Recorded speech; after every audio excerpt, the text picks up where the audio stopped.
Welcome to MELfeed.video. We are commencing a live web stream service via youtube.com from Melbourne, Australia.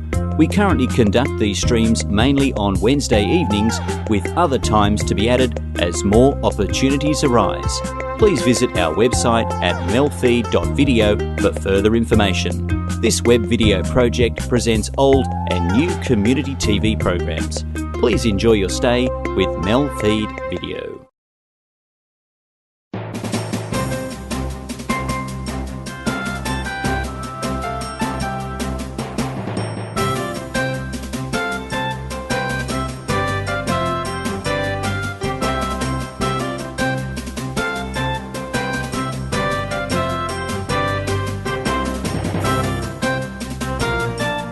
Welcome viewers to Migration Stories, which is produced by Northern Access TV for NatChat, our chat program at Northern Access TV. But today my guest is Kamlek Thongvilu. Thank you for coming in, Kamlek. I'm happy to be here. No, thanks very much, because I'm hoping to find out a bit more about Laos, which is where you were born. That's right, I'm born in Laos. Which part? I was born in the north near the border of Thailand along the Mekong River. Ah, so is that a rural sort of farming area, or? Yes, it's a rural town. Okay. Yes. And you lived there the whole time, or? I was there when I was young, very young, primary age. Yep. And I moved to the capital when I was about maybe 8 years old. 8? Yes. So your parents, your father, mother would have moved, they would have wanted to move to the capital? That's right. We all moved to the capital. Yep. And what was that for work?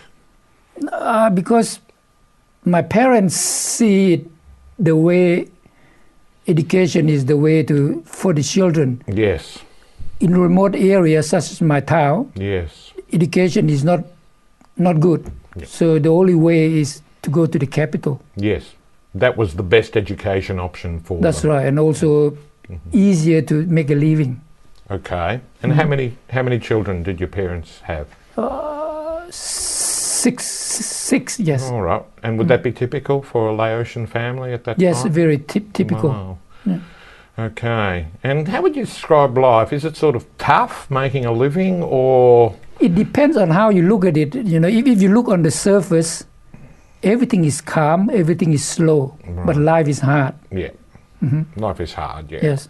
Because it's mainly a rural economy? Or? No, because since the French took over Laos, yes, and then the Cold War started after that, yes, Laos is just a small country with, at that time, it's about 3.5 million people, and not much of an industry. So everything is not a fast life. Yeah. Everything is slow, you know, and then you don't have to work and you still survive easily. yeah. But of course, it's hard to get ahead for education and That's right, those yes. reasons. Yes, most of them are farmer and live of the nature. They live of nature. So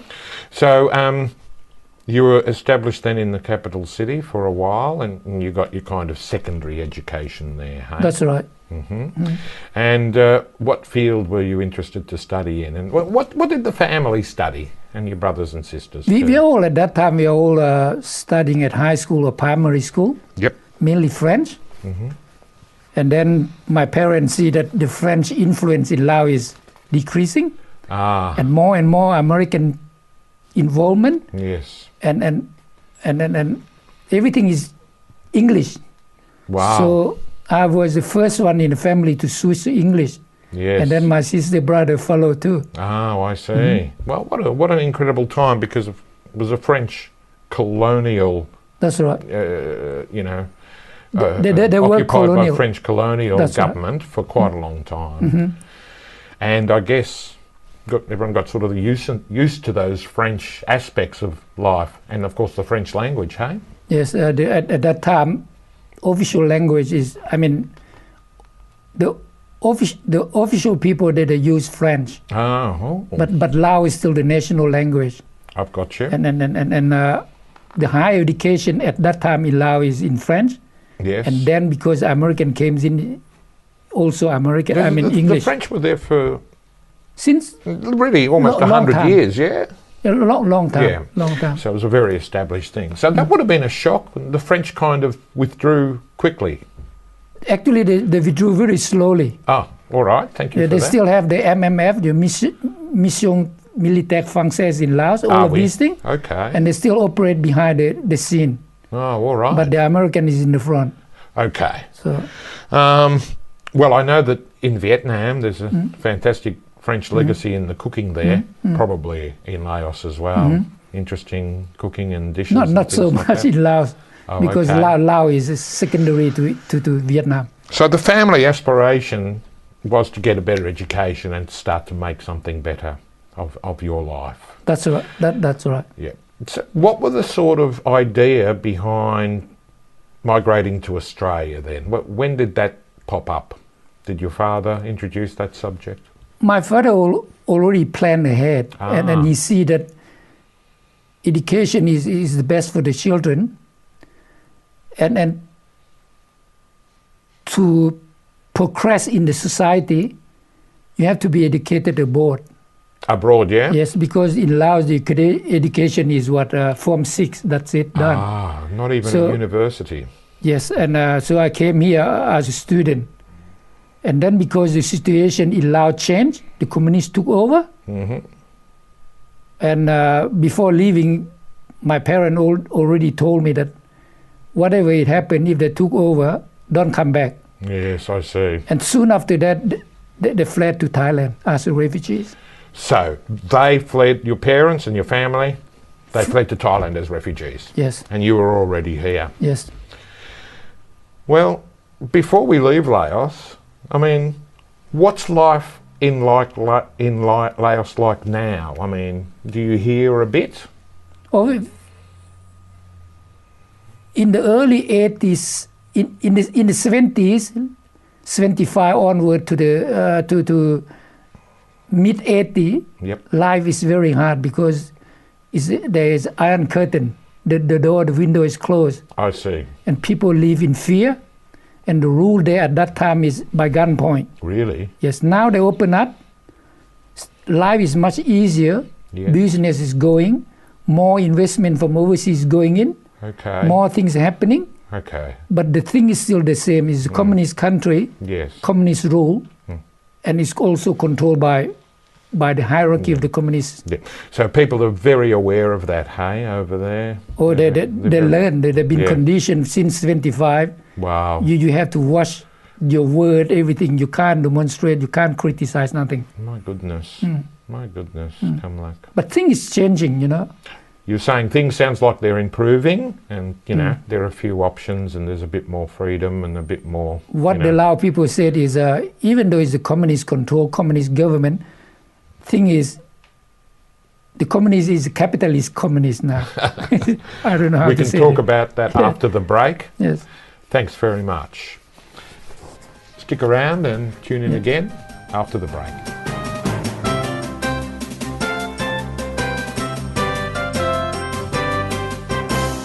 What I love about Australia is Adelaide Central Market. It's where I grew up, hanging out with Mum and great Auntie Kim. I see a lot of migrants buying ingredients that they need to cook dishes that remind them of their culture. And I think that's why food is such a powerful thing when it comes to people understanding each other. On Australia Day, I'm going to come to the market, buy some beautiful produce, take it home, crank out the pizza oven and have a little pool party with my mates. Get together on Australia Day. Go to australiaday.org.au to find out how. 1 in 5 of us are affected. 10% of us will have at least one. And the numbers double for Indigenous Australians. Just as quick as a click of your fingers, it can happen to anyone at any time. What would you do if someone close to you was having a seizure? Imagine if it was your child. My brother has it. My sister has it. I have it. I have it too. You're not alone. You're not different. And you have a bright future ahead of you. So click for kids. I'm Amy Lee, and I'm part of it. You teach us strangers are dangerous. But someone we know is a much more likely threat.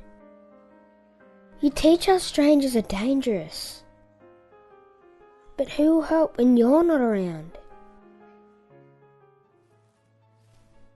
Create a world without unnecessary fear. Prepare, don't scare.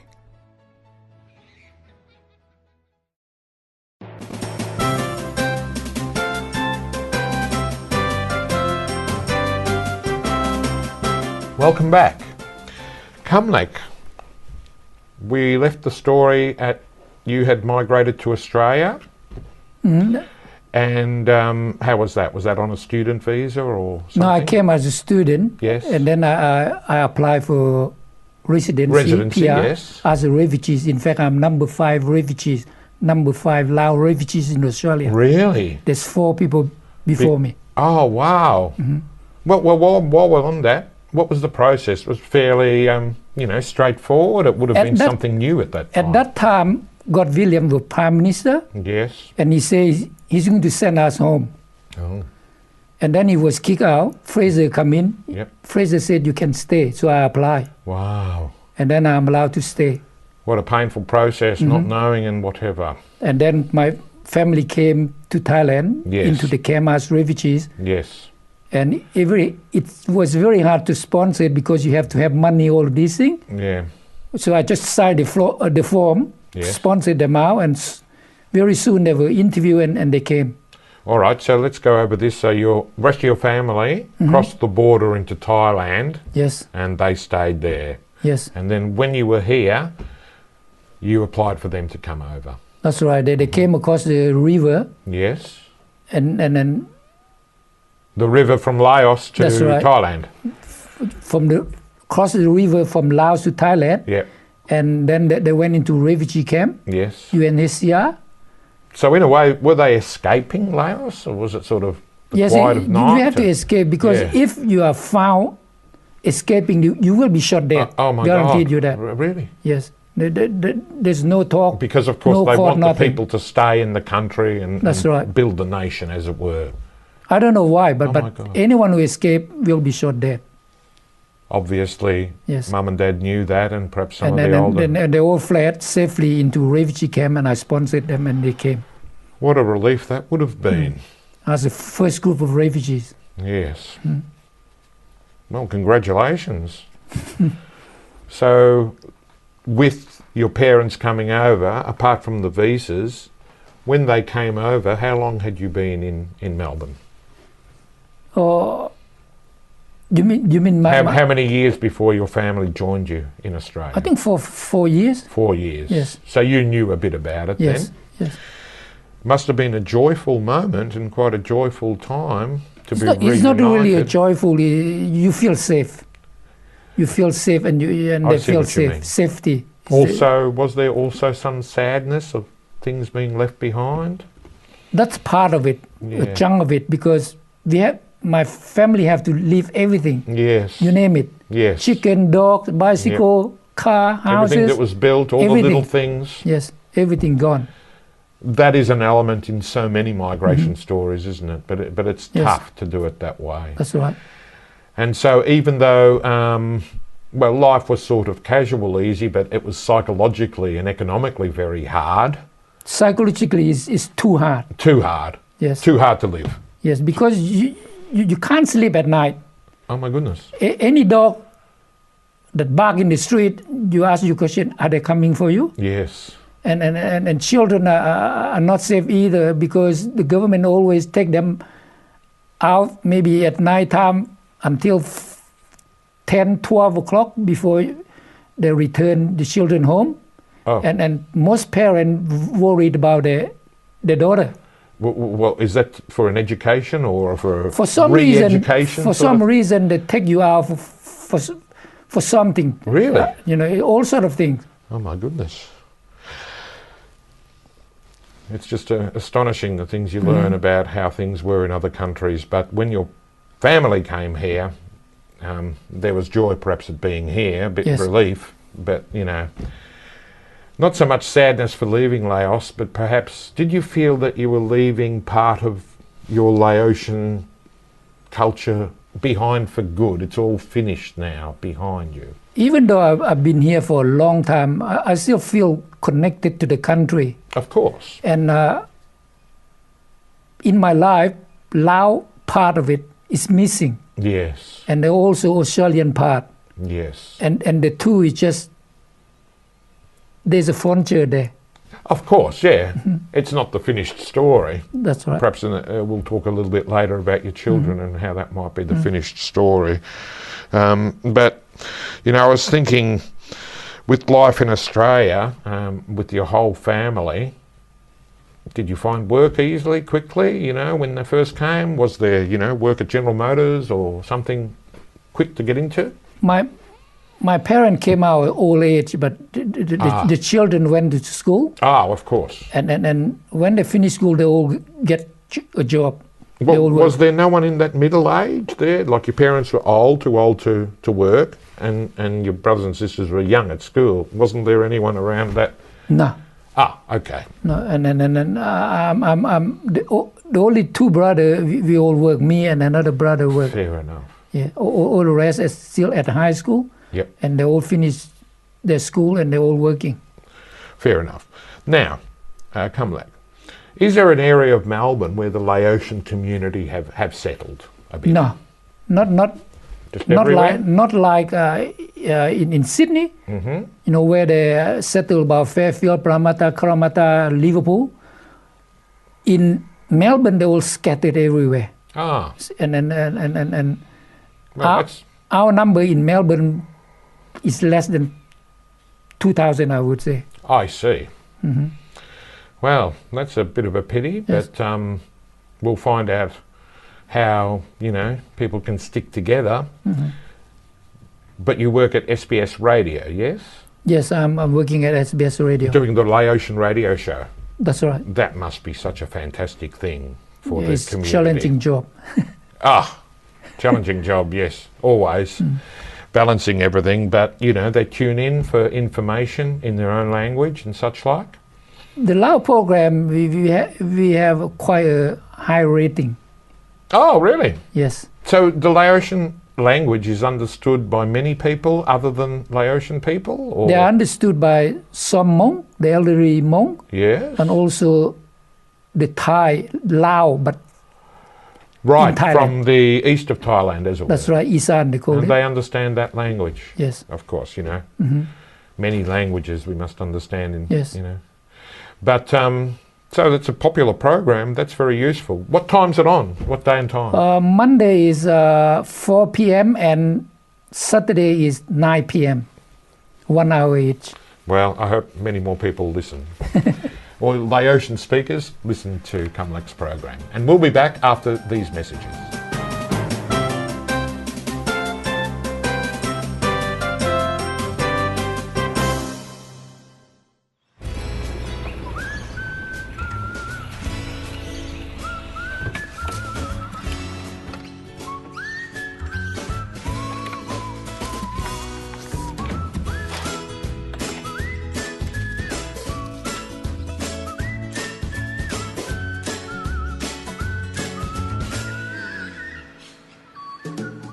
Every new line means 2 more hands. Join us, lions.org.au. Hot water storage tanks can be a breeding ground for Legionnaire's disease bacteria. You can catch Legionnaire's disease by inhaling small droplets of infected water during showers or other activities. To prevent this from happening, you should never reduce the temperature setting. Tank temperature should be left as set by your plumber. Or eliminate the problem completely with a tankless gas hot water system. For more information, visit healthyhotwater.com.au. It's always been my dream to represent Australia in the Olympics. Epilepsy affects nearly 250,000 Australians. Like me, most people have their seizures controlled with medication. Even today, people with epilepsy face incredible discrimination, but this prejudice is just another obstacle we can overcome. We're just as capable as anyone else, and often we have to be stronger. I promise I'll do my best for Australia. Will you do your best for me?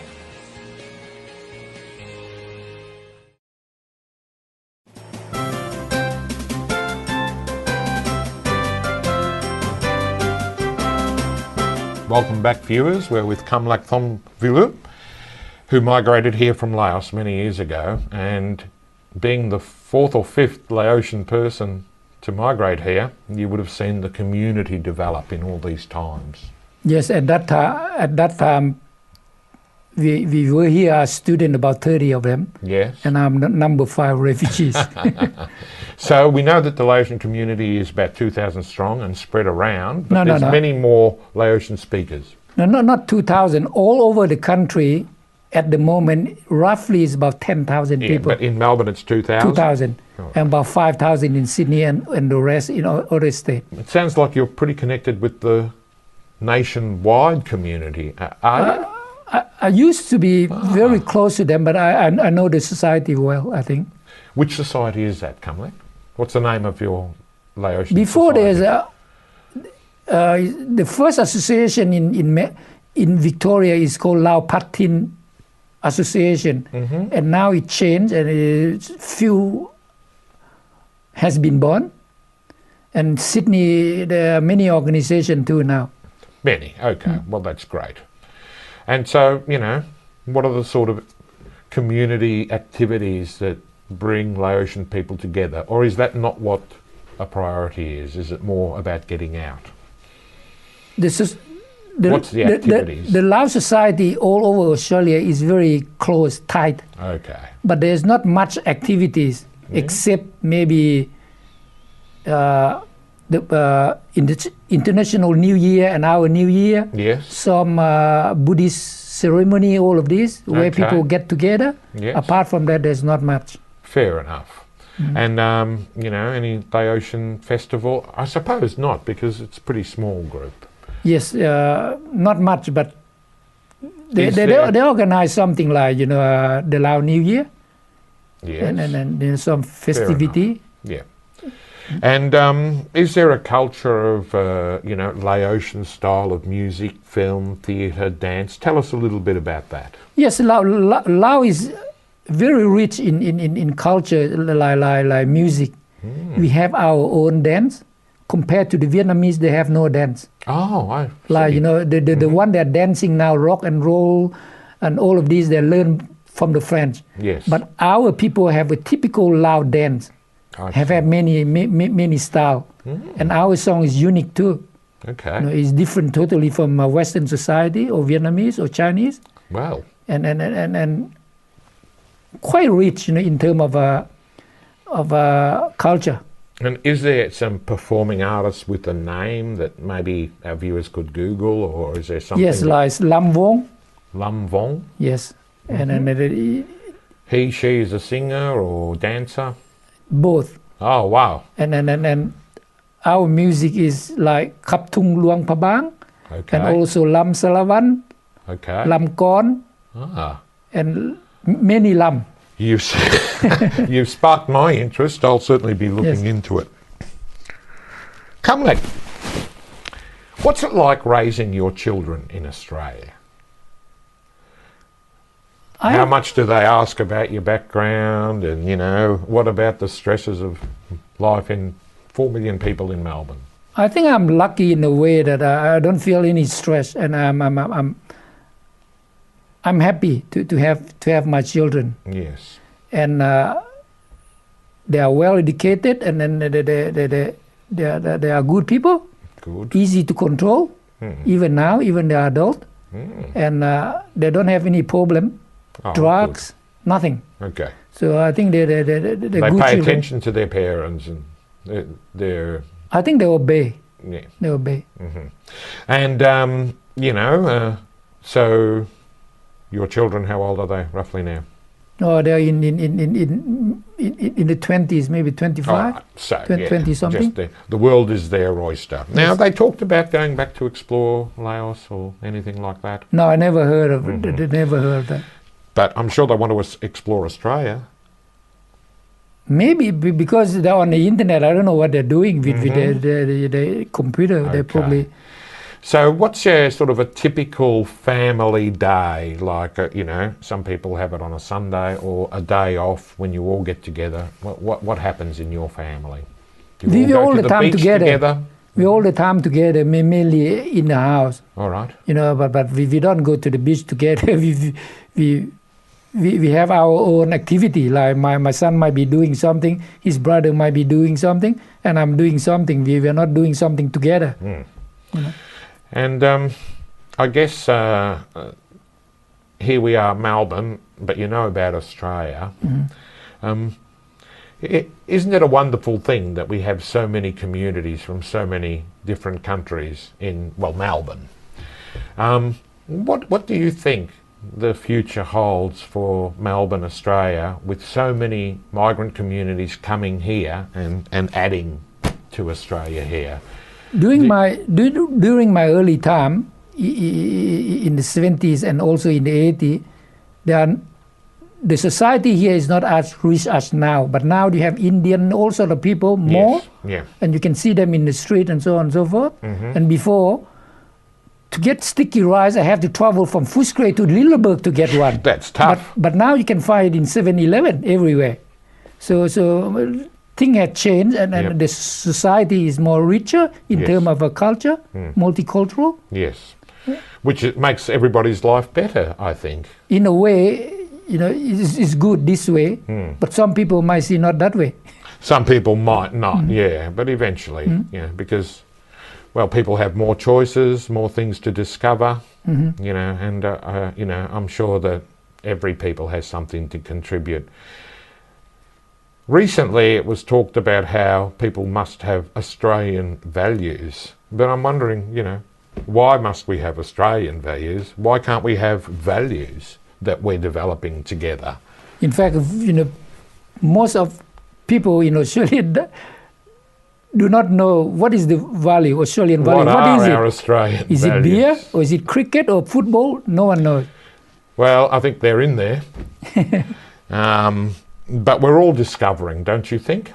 Yes, we are learning and discovering all the time. And you've added to that for us all. So thank you very much for coming to Australia with your family and for coming here today. You're welcome. Thank you. Thanks very much, viewers. My name's Richard Mikulev. Thanks very much to Northern Access TV for producing that chat and this series, Migration Stories. Tune in again at the same time next week.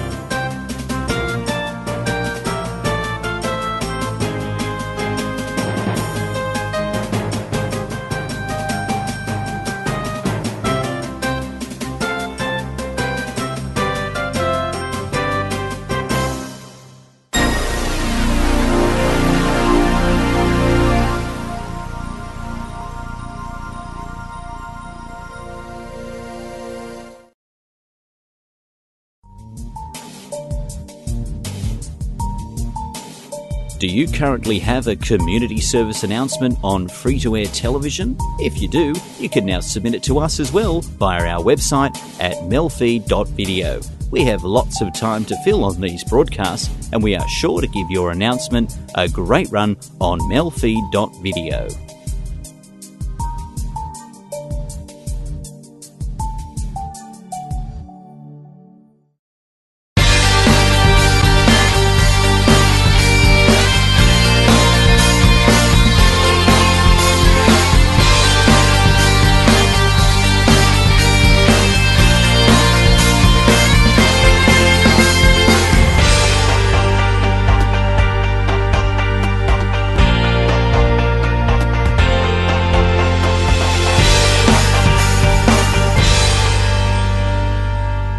MELfeed.video.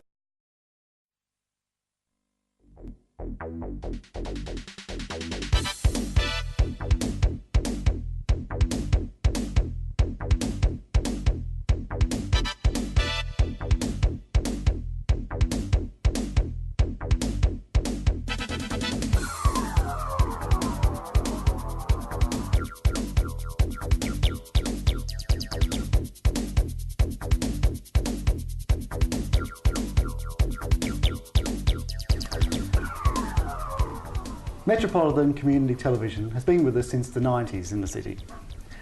But in the rural sector, community television is a recent phenomenon. Hello, my name is Andrew Zappardi, and I'm speaking today with Mr Russell Castley, Chairman of Bendigo Community Television. Hello, Andrew. And Wendy McKillop, Secretary of Bendigo Community Television. Hello, Andrew. Hello.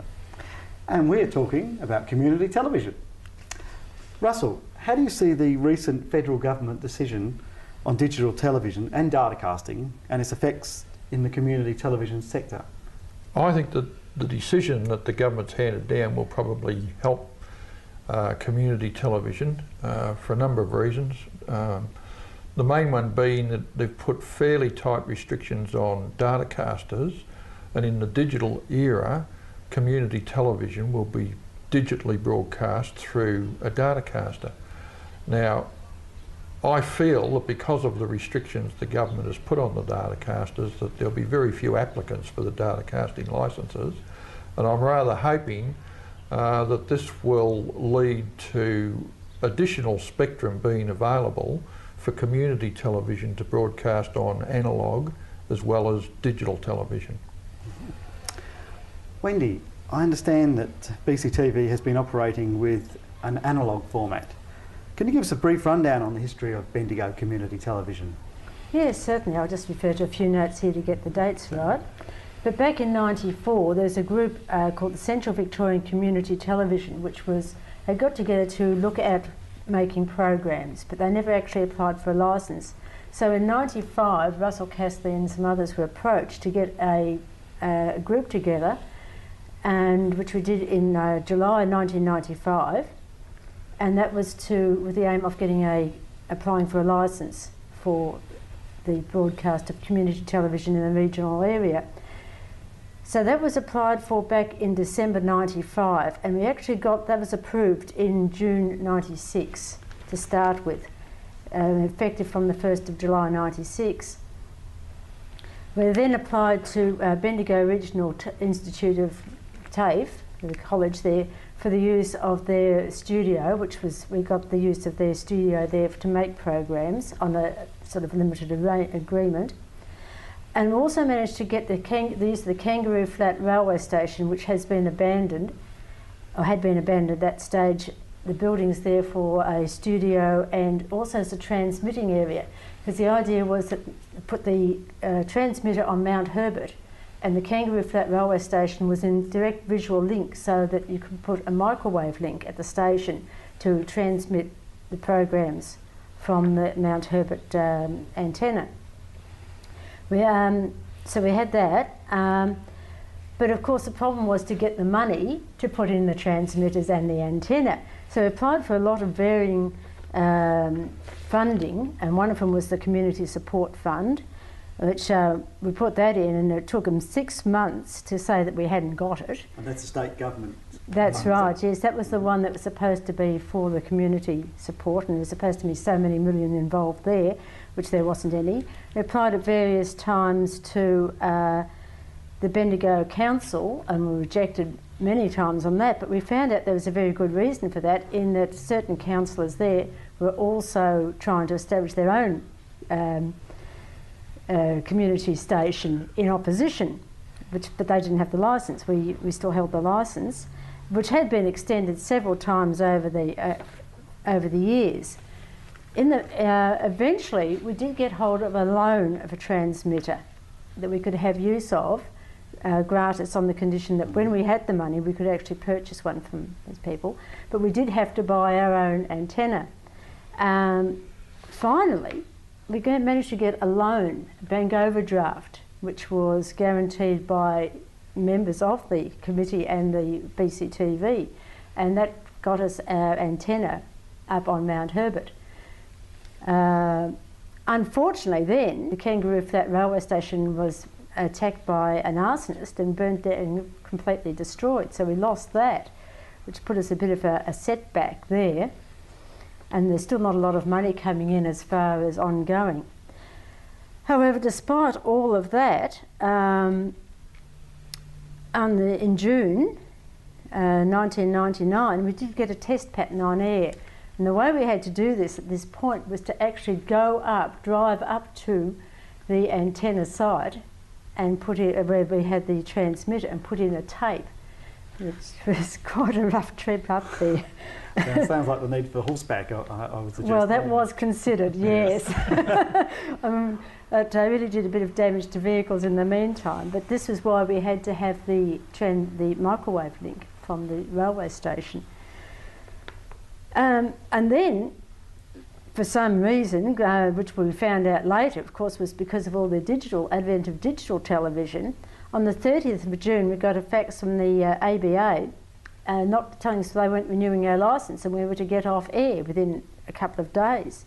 So we really sort of lost that. They said that we weren't fulfilling our conditions, which was transmitting programs. Well, they never told us that we had to transmit programs in the first place. Then we did get a test pattern on, and we did have plans to get our programs on within a couple of weeks. Mm. So at the moment we have not got a transmitter. We had to send that back. We haven't got a licence. We've appealed for that one. We've still got the antenna up there, which is still sitting up there, and we've still got our committee and no money. But we have lodged an appeal to get the licence back. Russell, what is the current situation regarding this appeal to the Australian Broadcasting Association in regards to the apparatus licence? Well, initially we asked the Australian Broadcasting Authority to reconsider their decision. They refused to do that. We then asked them for a statement of reasons why we lost the licence. We had to wait for another month for those reasons to come through. And then we submitted an appeal to the Australian Communications Authority. Now, they had 3 months to consider the appeal, which was actually advantageous to us because we had additional information that we wanted to submit to them in that 3-month period. And what's happened now is that the Australian Communications Authority has written to the chairman of the Australian Broadcasting Authority, Professor David Flint, strongly urging him to return our licence to us for a short period of time to enable us, or to give us the opportunity to show whether or not we could have got on air broadcasting programs in accordance with the Act, which we believe we could do. The ABA took the view that because we weren't actually broadcasting programs on the 30th of June in 1999, that they wouldn't renew our licence. But bear in mind that we'd only been transmitting for 2 weeks then, and I don't think there's any television station in Australia, community, commercial, or ABC or SBS, that was broadcasting a test pattern for 2 weeks and then started broadcasting programs. So I think the ABA treated us very unfairly. And obviously you do have programs that are we've got programs. We've got programs ready to go, so and the ABA knew that. We told them that we'd be on air with programs on the 17th of July, and this has been pointed out in the letter from the Australian Communications Authority to Professor Flint, chairman of the ABA. Mm-hmm. Regional community television obviously has its own set of problems, due in part to the distances involved from transmitter site to the actual punters, I suppose. Can you paint us a snapshot of some of the obstacles and differences between metropolitan and rural community televisions, in your opinion? Well, as I see it, in a regional area as big as Central Victoria, initially we would just be broadcasting into Bendigo. Our aim eventually is to broadcast to the whole of Central Victoria. In order to do that, we will need other translators, transmitters, around Central Victoria to be able to get the signal out to the whole of Central Victoria. That's transmitting analogue. When we move into the digital era, it will be slightly different. I think another problem we have in regional areas is lack of population. Therefore, we have a lack of money coming in. So one of the big problems with community television, or trying to broadcast community television in regional areas, is you're trying to do it on a shoestring budget. And that's a big problem. Yes, so that people are not going to be as prepared to put in sponsorship dollars if they're not getting the viewing public, the number of viewing public, to justify that outlay on their part. So it becomes much more difficult then to generate an income as far as sponsors go. And like Russell was saying, you need more equipment in the rural area to just simply get that signal out than what you do in the city. In the city you only need one transmitter. I mean, here it was like having to go up the mountain all the time just to put in our tape. So you really need your microwave link. It's just a matter of logistics and money. Right. Roughly what sort of costs of microwave links, just for that problem, of course, from the Kangaroo Flat? At the moment we were transmitting with low power, a low power transmitter. We probably had the smallest transmitter of any television station in Australia. So the cost of that transmitter was around $30,000, and for a microwave link it would be about the same amount of money. And then if we had to set up other translators in other areas, which is where the additional cost comes in, because Melbourne too has a microwave link from Melbourne up to Mount Dandenong. But if we put in translators, we need other microwave links to these other translators in some instances.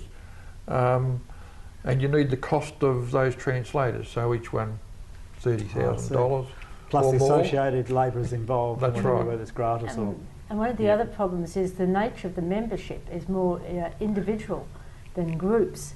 And so it's a matter of making programs, and it's more up to individuals to make programs rather than perhaps a larger group which could get together. I see, because this is where the Metropolitan Community Television, their idea of having member groups, I gather. So, yes.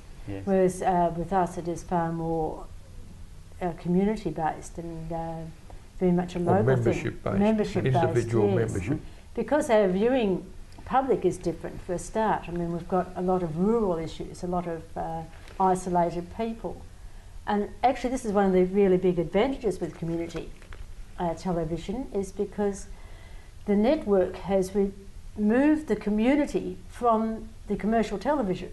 I mean, we haven't got any really locally made programs. So you're saying Prime, which is Channel 7 in Melbourne, and Win, which is 9 in Melbourne, do not produce programs within Central Victoria or Northern Victoria other than the news or general interest? That's right, because the majority of their programs are bought on the network. So, I mean, there is scope actually for a lot of programs like sporting, community groups. I mean, things like the CWA, for instance, is actually quite a big influence. And there's local information, things like farming and sporting, yes, and other such, and cultural, just to get the access to the cultural groups and these things out to the people. And I gather that Bendigo Community Television filmed the Bendigo Easter Fair a couple of years ago. We did film it a couple of years ago, yes. That was mainly for our own purposes, and yes, we've got a copy of a tape of the Easter Fair from 2 years ago. That's a good example of one of the television things, that's right, can do well absolutely, if the networks are not actually getting involved in that area, isn't it? Well, see, Prime Television actually sponsors the Bendigo Easter Fair, but to the best of my knowledge, for a number of years it hasn't been shown live. Now, that's something that we could do. We could show it live, or we could show it later on, so that people, for instance, people in hospitals or nursing homes who can't go to the Bendigo Easter Fair, they could watch it on CTV 41 Bendigo. And another thing is in promoting local talent. Like we have behind us here a bit of a clip that we've done from local country and western, which is local talent, and it could be promoted much more through a program generated in this area rather than just relying on big dollars in the city. Welcome to Goldfields Country. I'm Anne Conway. Are you a man I can trust, or just a man full of lust? It's so hard to tell, love is all so new. Will you treat me like a fool, or will you love me through and through? Baby, tell me now, before we go too far. 'Cause I don't need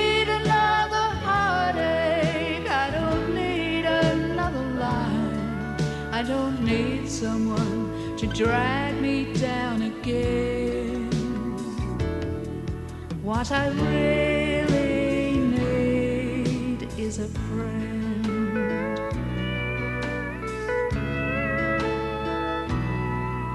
When I look into your eyes, it's so hard to compromise. I feel I know you, but maybe you don't know me. Maybe try to understand that I will treat you like a man. So be sure the words you say are what you mean. 'Cause I don't need another heartache, I don't need another line, I don't need someone to drag me down again. What I really need is a friend.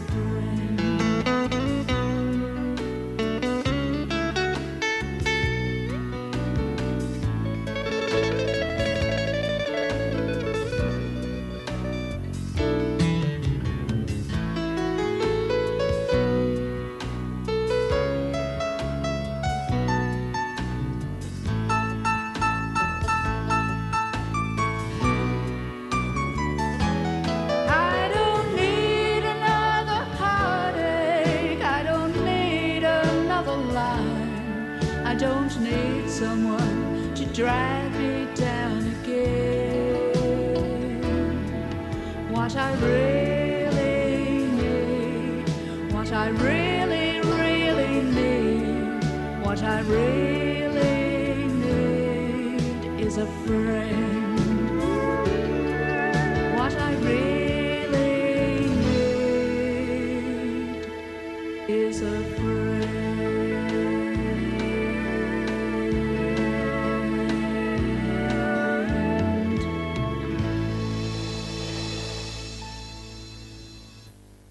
If a man's home is his castle, his shed is his kingdom. It's a place men can hang out with a few mates, build a few things, even if you haven't before, and give back to the community. No man should be without a shed.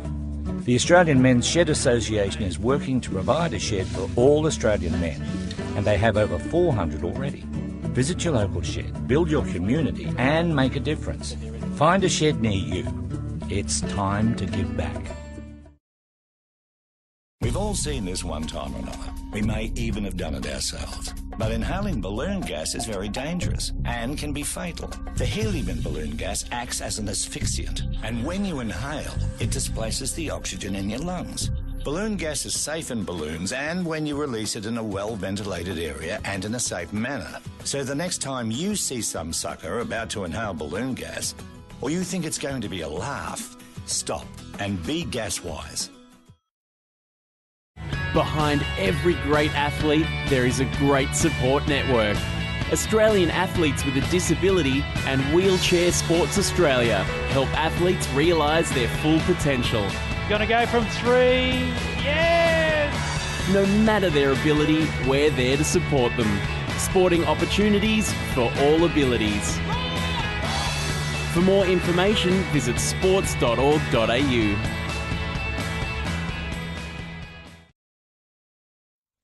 We're Twist and Shout, and we'd like to say to all of you community-minded people out there to get behind BCTV, Channel 41. Let us put you in the picture. The present situation regarding the apparatus licence, there are a number of different paths that Bendigo Community Television can go down.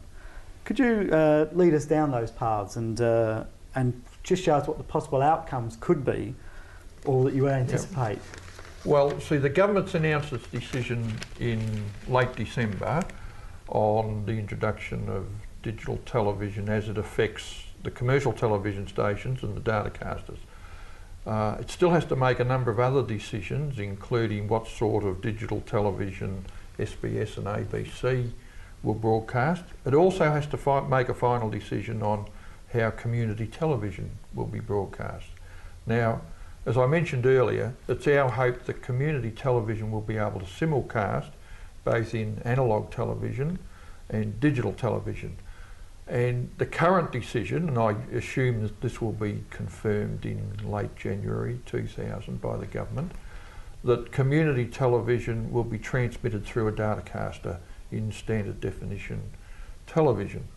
Now, another decision the government has to make is whether or not in the digital era they will allow community television to be broadcast in regional areas. Now, effectively, community television has been in a trial for 5 years or so, and I guess what the trial has showed the government is that it's very difficult for community television in regional areas throughout Australia to be to sustain itself. The only other regional community television in Australia is in Lismore, New South Wales. They got on air, I think in 1995, they were on air for a couple of years. At the moment they've been off air for 2 years. That's been primarily due to a lack of funding. Lack of funding and problems with transmitters and transmitter sites. Now, we need help from the government here. And coming back to the question that you asked, if the government decided not to allow regional or community television in regional areas, we're not going to get our licence back.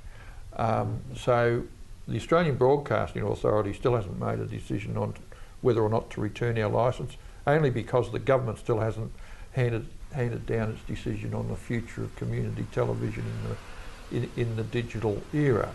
Now, effectively, if we get our licence back, that's only the first step. We have to get back on air. We've got to get a transmitter, we've got to get back on air. We need people, we need money. We might be able to borrow the transmitter that we borrowed previously. But we do need the money to put it back up again. That's right. So even if we get our licence back, we need money to get back on air. And if we don't get that, we either go out of existence or we stay in existence as a program producer for the other community television stations, or we wait and reapply for a digital community television licence, which may or may not happen. So effectively that's our three options, I think. So really we're very, very dependent upon the community to get behind us and the government to give us some assistance and backing. But mainly it's the community. If the community itself doesn't really get behind us, that's the people of the regional area and of Bendigo and Central Victoria, and someone come forward and really with a bit of enthusiasm, which has been quite lacking in many areas. If they don't come on board, we just won't have a community licence in this area, or a community television card.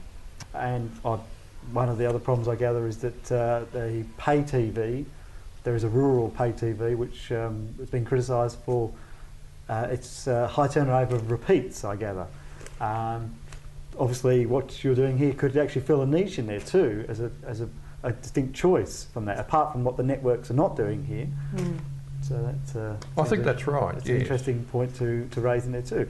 And I imagine that things might get even worse with when the networks actually go digital. The amount of production would even decrease in a way because of costs to make programs. I imagine the news maybe it's only the only focus it will be going in. The way I see it, we really need help to get on air to start with. We need grants to get the equipment, to get us on air and to set it up, and that just does not seem to be forthcoming anywhere along the line.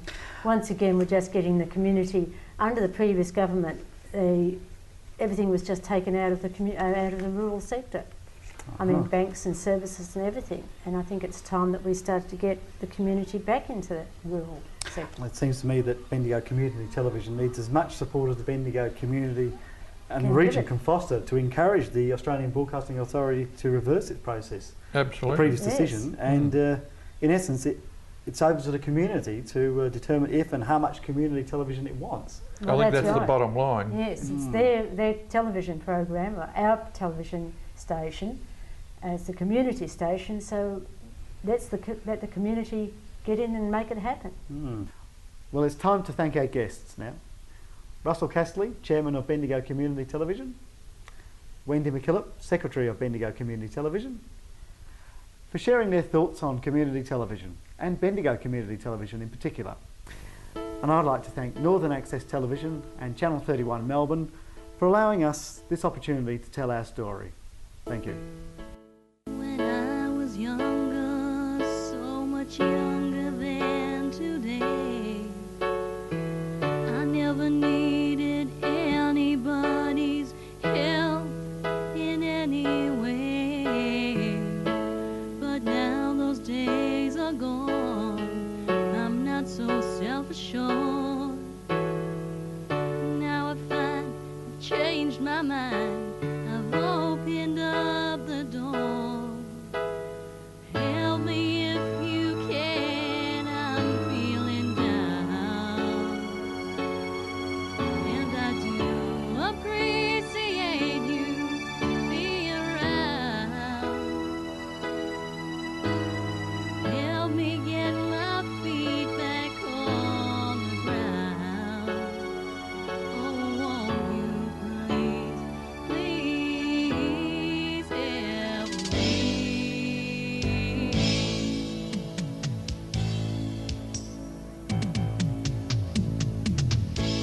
And now my life has changed in oh so many ways.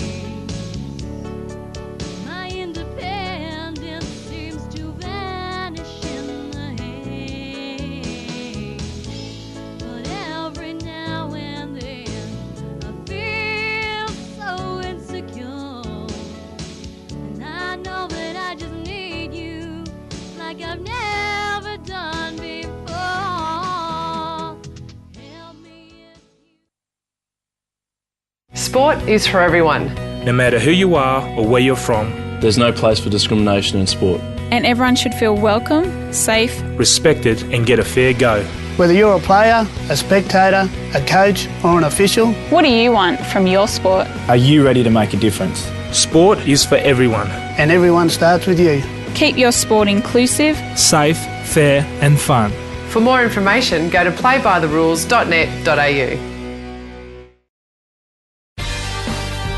Here are the current weather readings for Melbourne, Geelong and Shepparton on the MELfeed.video weather wall.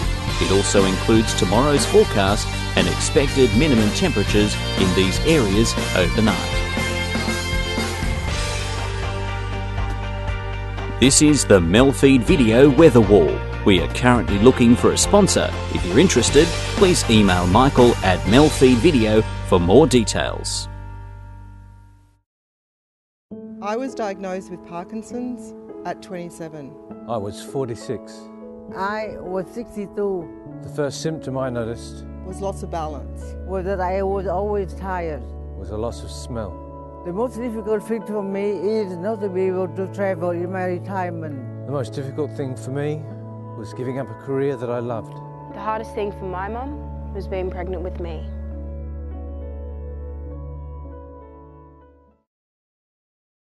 My name is Logan. I'm 12 years old and I have Duchenne muscular dystrophy. My muscles are degenerating and I was put into a wheelchair 2 years ago. Soon I won't be able to move at all. The majority of people affected will not live past their 20s, including me. So we need your support to improve our quality of life until a cure is found. If you choose to speed, you could ruin lives. someone else's, your family's, or your own. Choose not to instead. The right choice could save someone's life. Proud supporters of safety in our community. GMCU and Southern Cross Austereo.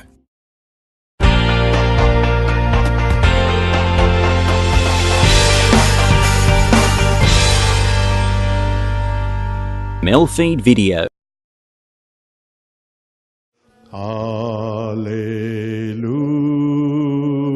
Hallelujah. Om Mani Padme. Om Allah.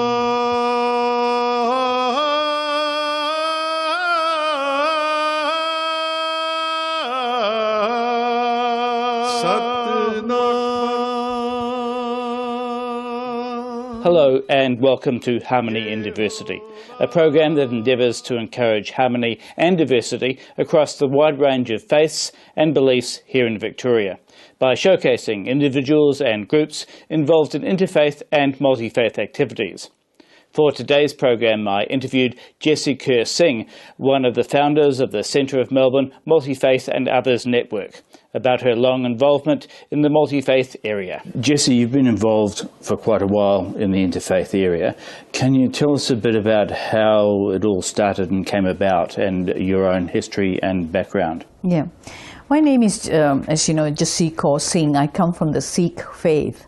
I was born in a Sikh faith. I was born in Malaysia, which is a multi-faith, multicultural society, right with a church at the back of my house, with a Sikh Gurdwara not far, a Hindu temple within our reach, and a mosque, and a very harmonious community.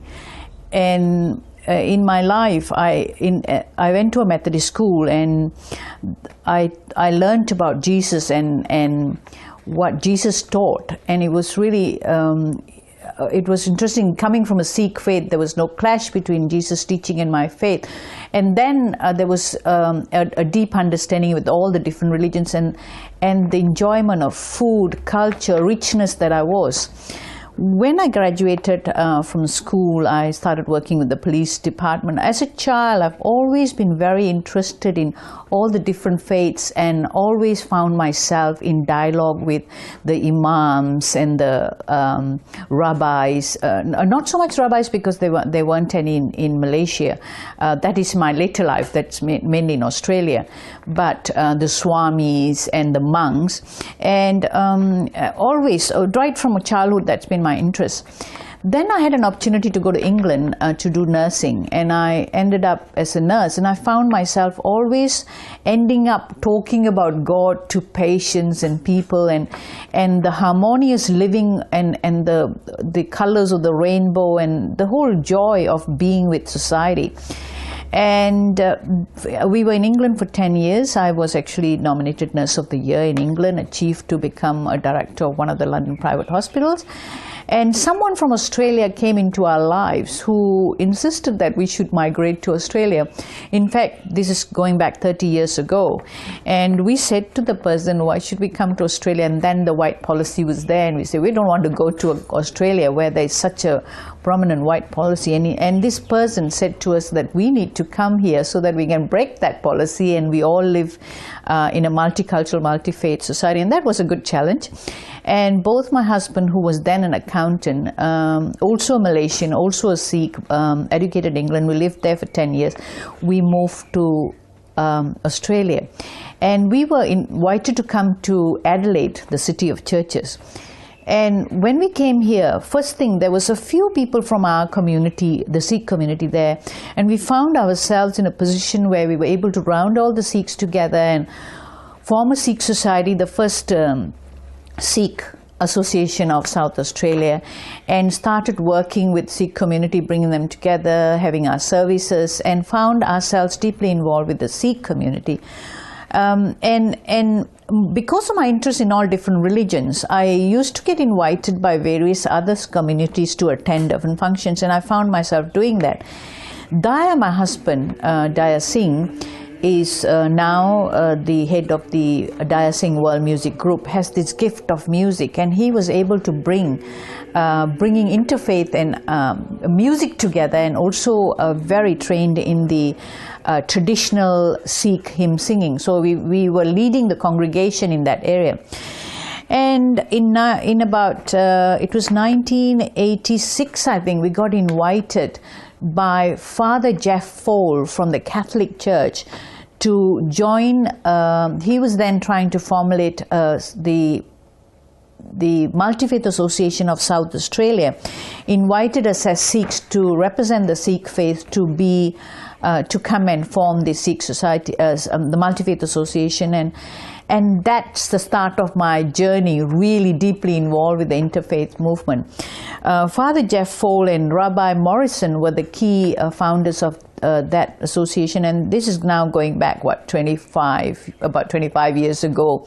And we were able, being from the background from Malaysia, having lived with the Muslims, the Buddhists and the Hindus, gave us a know-how to PR and work with communities there. And we were really appreciated. I worked with them. I was one of the first.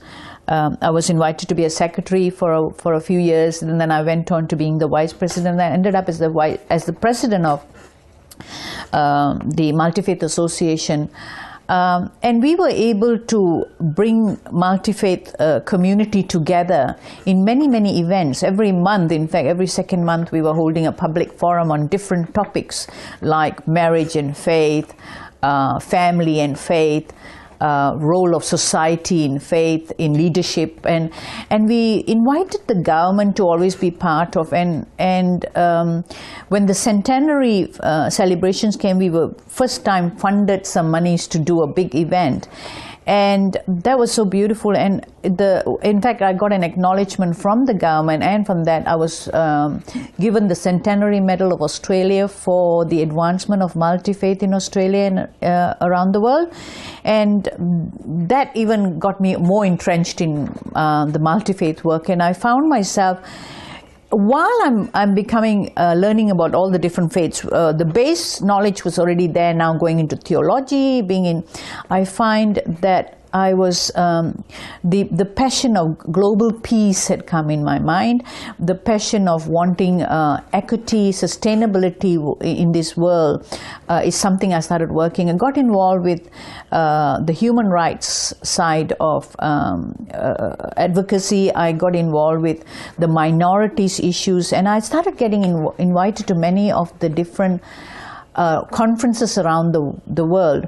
And many times I found myself as the only Australian representing the faith communities of Australia besides representing the Sikh community. So that's why, that's how my passion starts.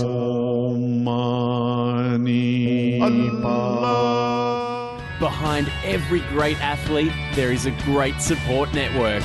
Australian Athletes with a Disability and Wheelchair Sports Australia help athletes realise their full potential. Gonna go from 3, yes! No matter their ability, we're there to support them. Sporting opportunities for all abilities. For more information, visit sports.org.au.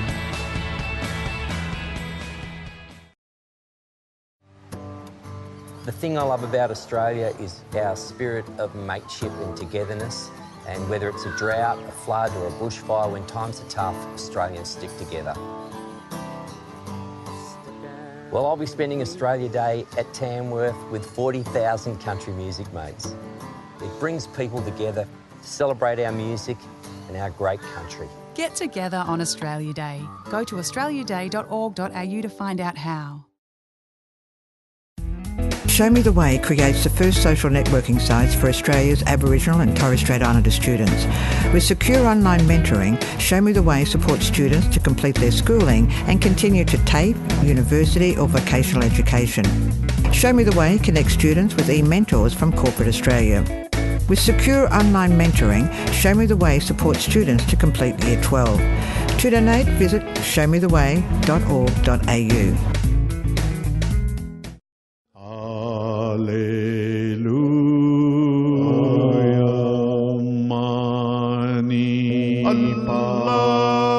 About 5 years ago, about 6 years ago, we moved to Melbourne, and I was looking to carry on my multi-faith and human rights advocacy here, and was the founding member with a young person, Elizabeth Young, who was also wanting to form a multi-faith group, and that's how Common started. Common stands for the Centre of Melbourne Multi-Faith and Others Network. And we were able to bring together some university students, some young and the seniors, and started the dialogue on how we can attain peace, how we can educate each other. And since then, every year we've been having functions. I had been in Chicago a few times. I was invited to participate in the Parliament of World Religions in Cape Town. This is going back about 15 years ago, and then I also attended the Barcelona Parliament of World, and I felt very passionately that it was time that we in Australia have that conference come here. And so I'm one of the key persons in bidding for the Parliament of World Religions, and we made it happen.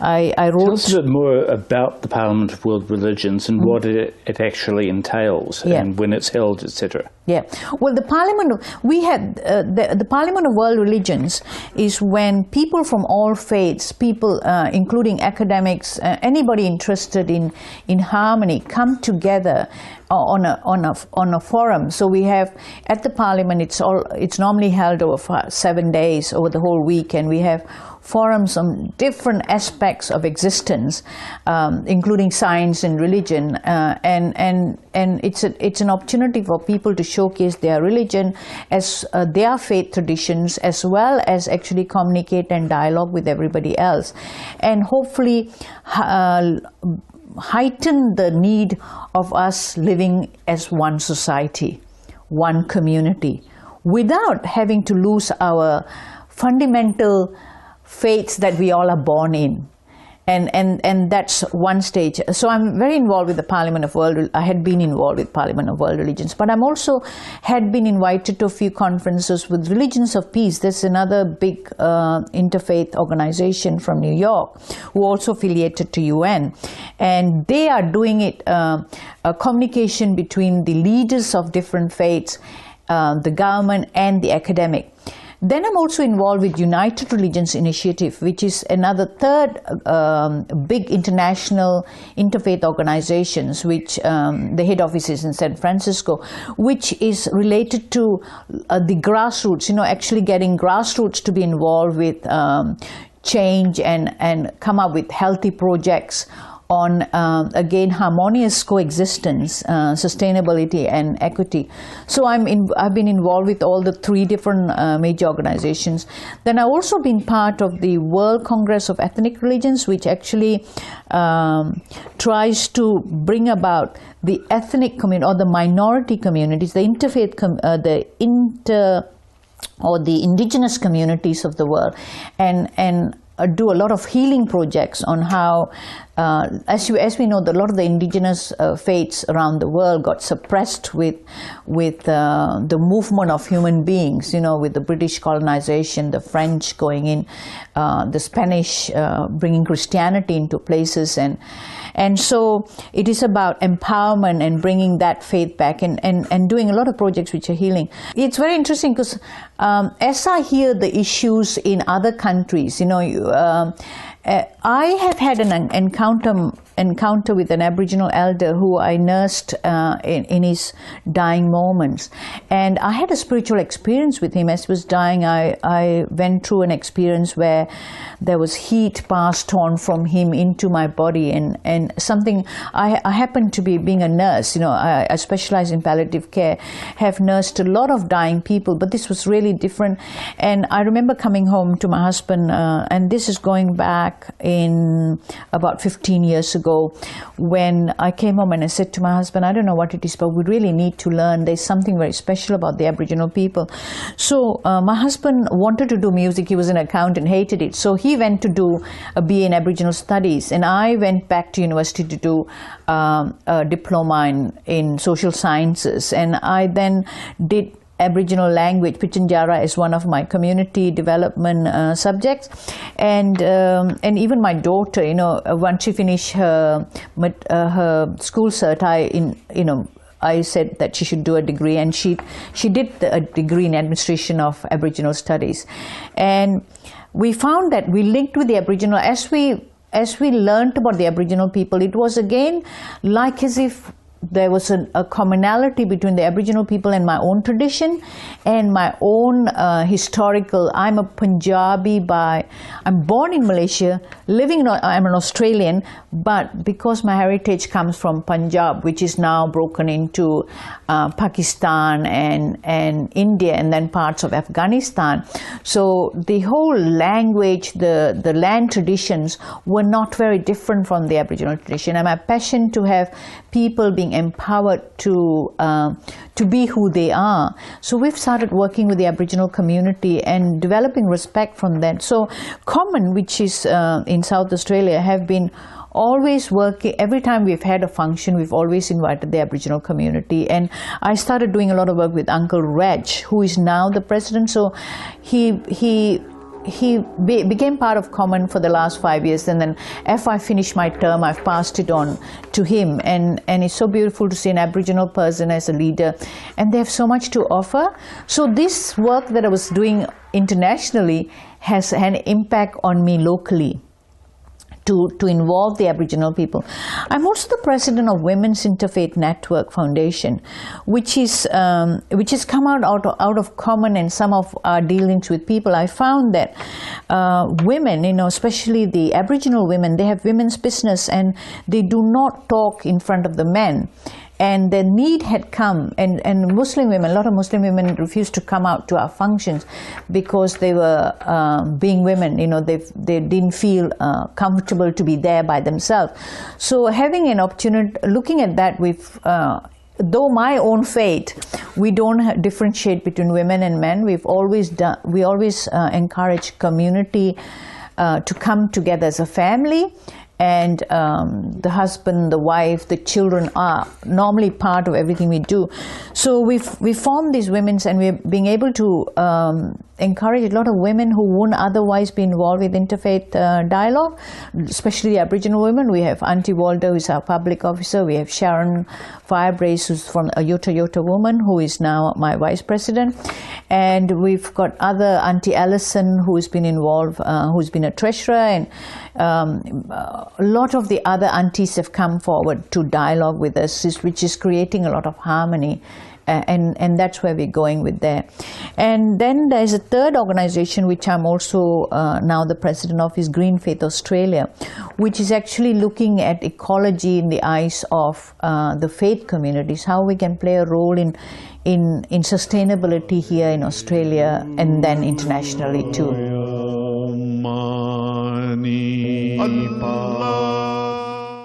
Every day, in many ways, the Royal Flying Doctor Service takes the finest care to Australia's furthest corners so that all Australians can enjoy the best of health.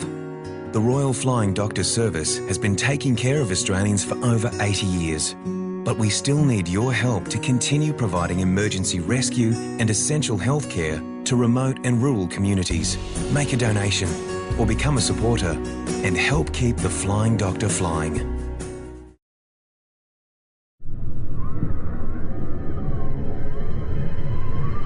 It's easy for things to go wrong around water. More so if you can't swim. It's great seeing kids confident in the water and enjoying themselves. An important part of keeping kids safer around water is learning to swim. There are over 600 registered swimming schools that run the Australian Unity Learn to Swim program. To find one, go to the Swim Australia website.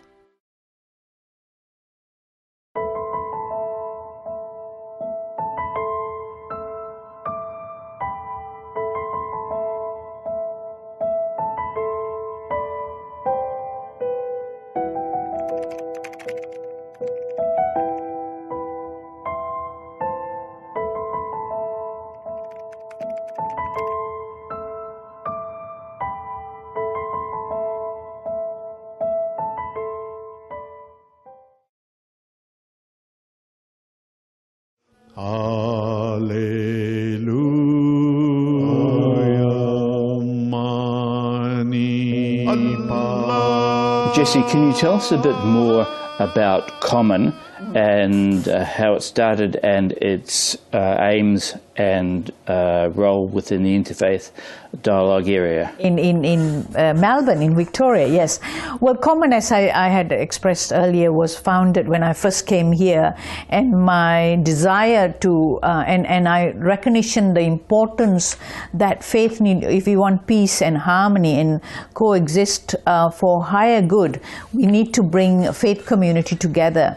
Not only dialoguing between themselves, but also the common person outside, which is someone without faith or faith, and also become a bridge between the young and the elders. That means a whole generational, to tap on the generational wisdom. And we formed Common. We dialogued for about 6 months before we came with the title. And Centre of Melbourne Multi-Faith and Others Network, so that we are so inclusive. And also it come to the word common, which is really about all of us. And that's how Common got founded. And it's already about 6 years old, 7 years old now. And we've been doing a lot of projects, first within the university and then within the other grass communities. We've had, every year we celebrate the International Peace Day, the UN Internet, on the 21st of September. Yearly we pick up a topic, and it was sharing our environment the last time. And the one previous to that, it was sharing our wisdom, sharing our space, sharing our water. So every year we come up with the topic of that nature.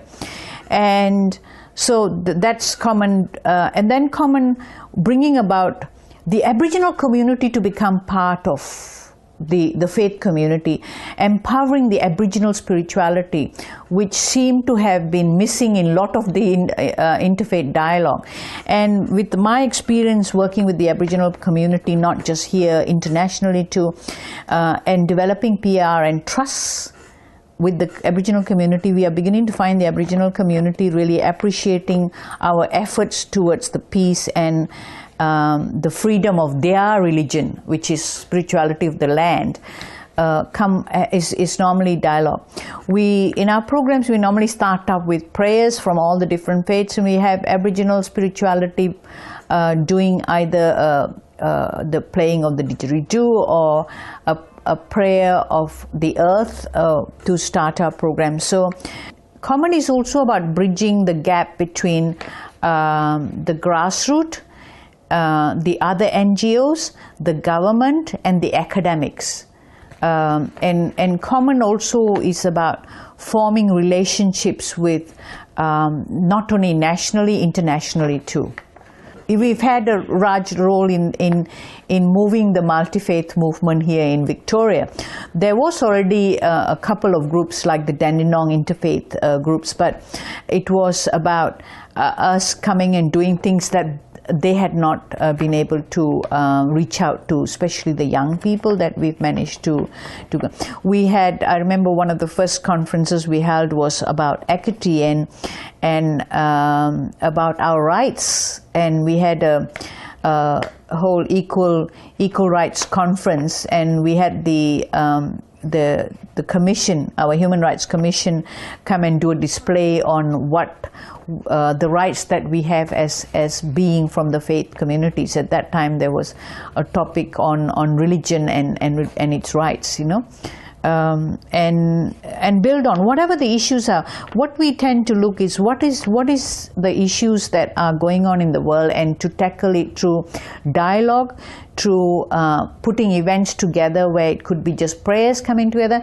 The other thing, the last one we actually had, instead of the elders coming to pray, we had the children coming to pray, all the display of prayers by kids, and the kids as young as 7, 8 of age. And it was so beautiful to see parents and grandparents there, seeing that their faith is not being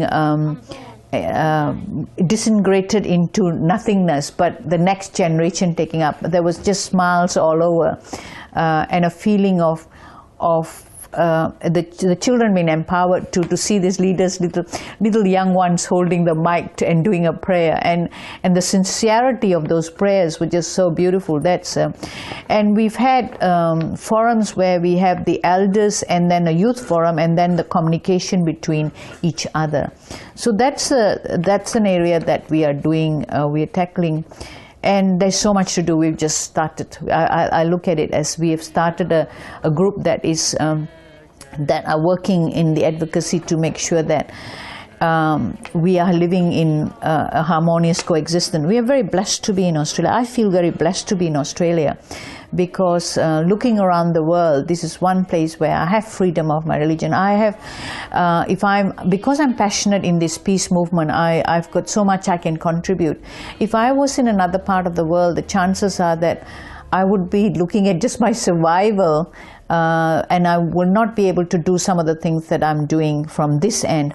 And I look at United Nations, and I see what is so beautifully in Australia. We're living like United Nations, you know. And I think Melbourne is a real wonderful place to be. It's like a light of the world. In fact, I think it's the New York of the planet, where we are from so many different faiths that are living here.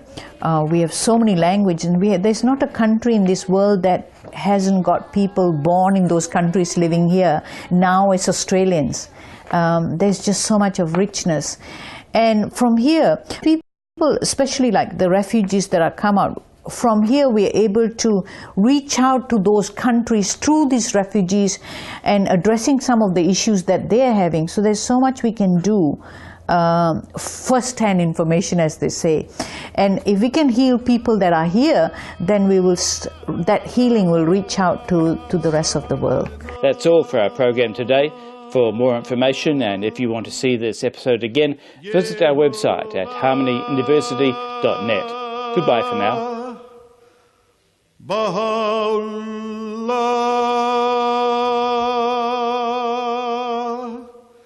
Shanti Om,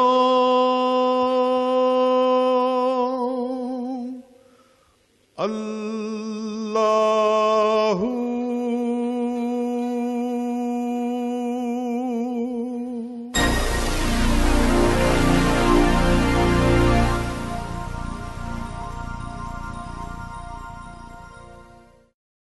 If you choose to drive when overtired, You could ruin lives. someone else's, your family's, or your own, Choose a power nap instead. the right choice could save someone's life. Proud supporters of safety in our community. GMCU and Southern Cross Stereo.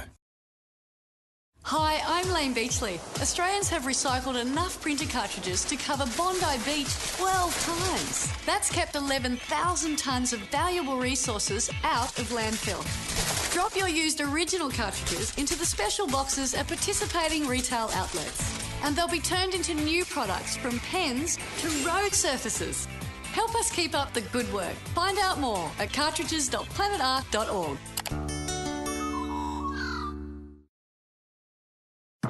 Here is some brilliant news for adults who have difficulties with spelling, reading a newspaper or phone bill, or writing letters and emails.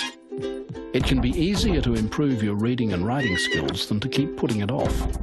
Take the plunge. Call the Reading Writing Hotline, 1300 65506. 1300 65506. It could change your life. Now it's time for a quick reminder of programs coming up tonight on MELfeed.video, so please stay with us.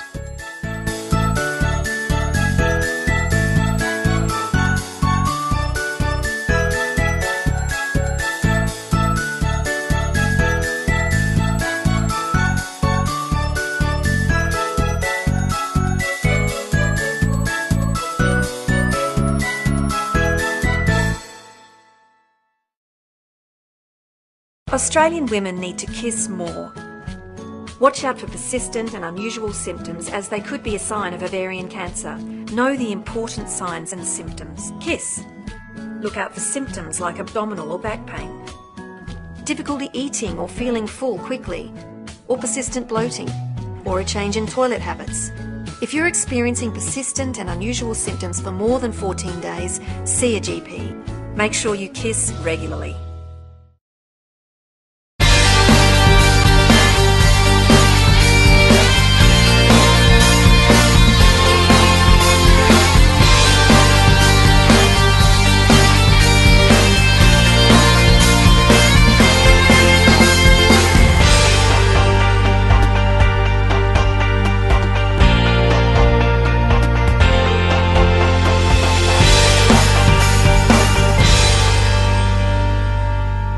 MELfeed.video.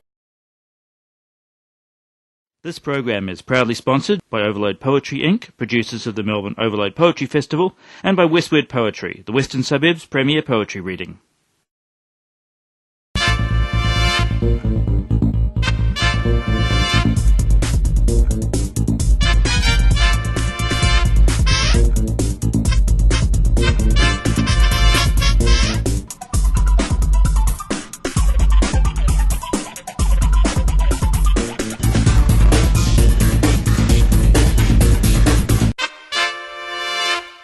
I will start for poems called Letters to God, which mean رسائل إلى الله أو عبادات, which I published it in my first book. Yeah. رسائل إلى الله.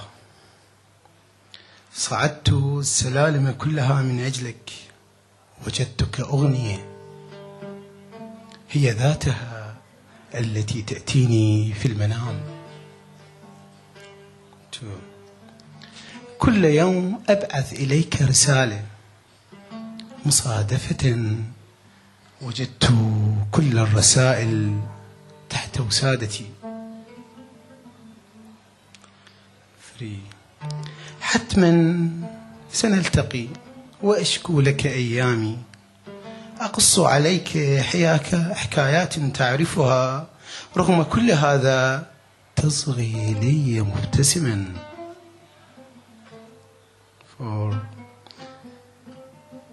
علمني صفير المقابر حصتي من هذه الأرض، 178 سنتيمتر، ولكن الشواهد لها أعمار وتزول يا صاحبي.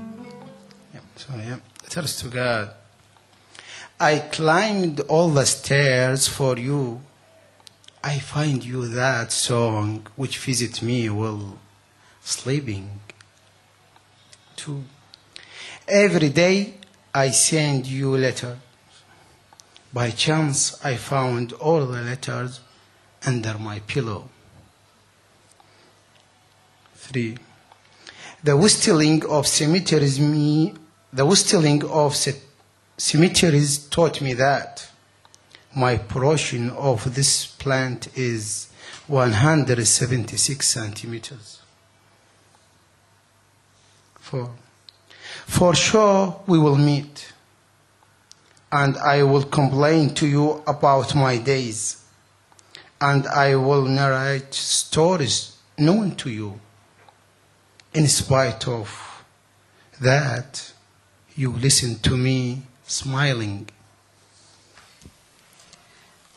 I take my candle, full-bodied and pregnant with wax, and lodge it with all the other melting dreams. My 3 fingers connect. Somewhere from way back they know what to do. These 3 have always known they're the chosen ones. They lead, hand follows, to cover my body in the cross over and one more time.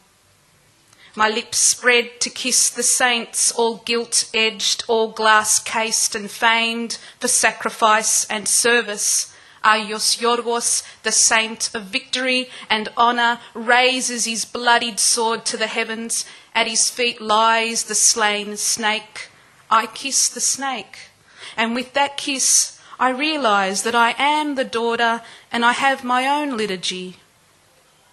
Agios o Theos, Agios ischiros, Agios athanados, eleison imas.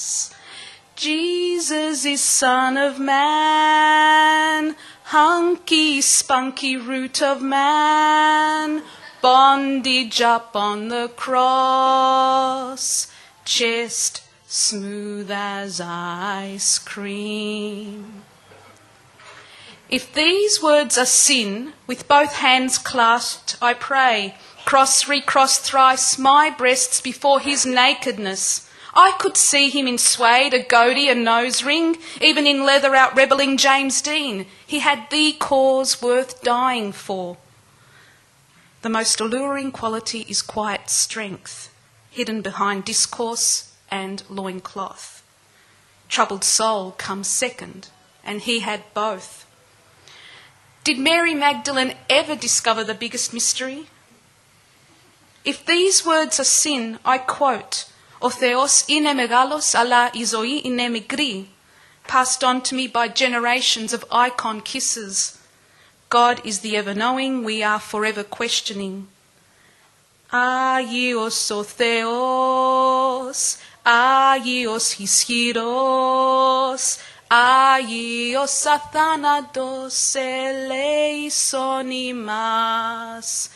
Jesus is Son of Man, hunky spunk.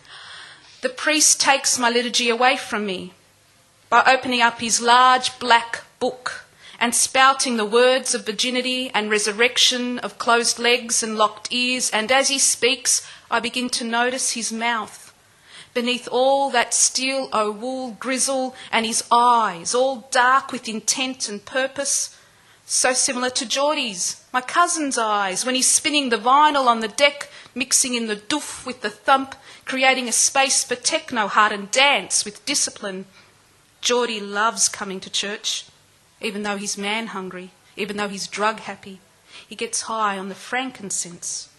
He says, this place is like a club, man, no different. You got your DJ, you got a worship at the top, the club's manager is the priest, and the congregation is those getting into the spirit of dance. The words in the tracks do all the preaching. It's the same.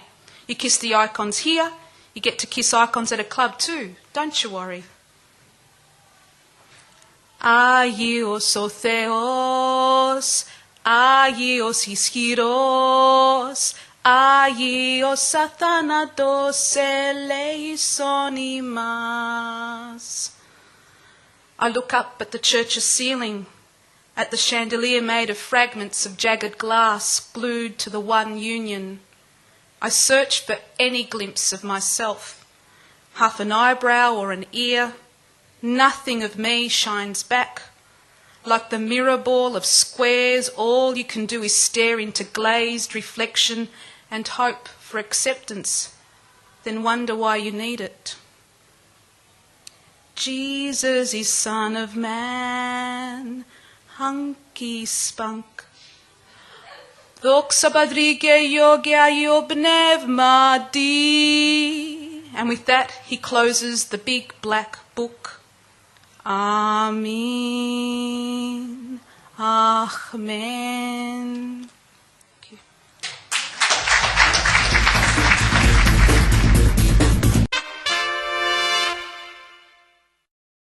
Australia Day means a time for reflection in one way. We're really lucky to live in such a country, and it's really an opportunity to connect with people who are really close to you and important in your life.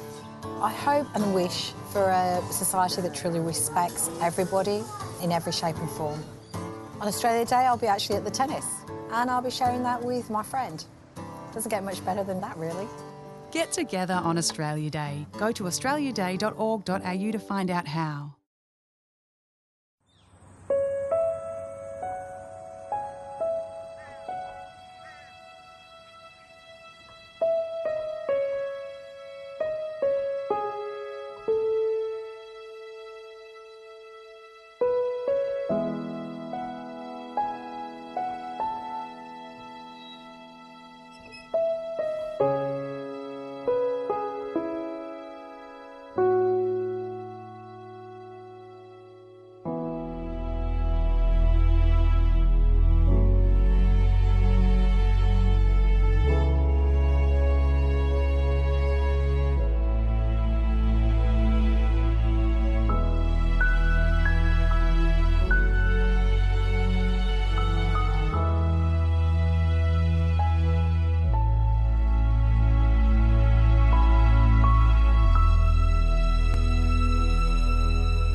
Statistics show 1 in 3 girls and 1 in 6 boys will be sexually assaulted before their 18th birthday.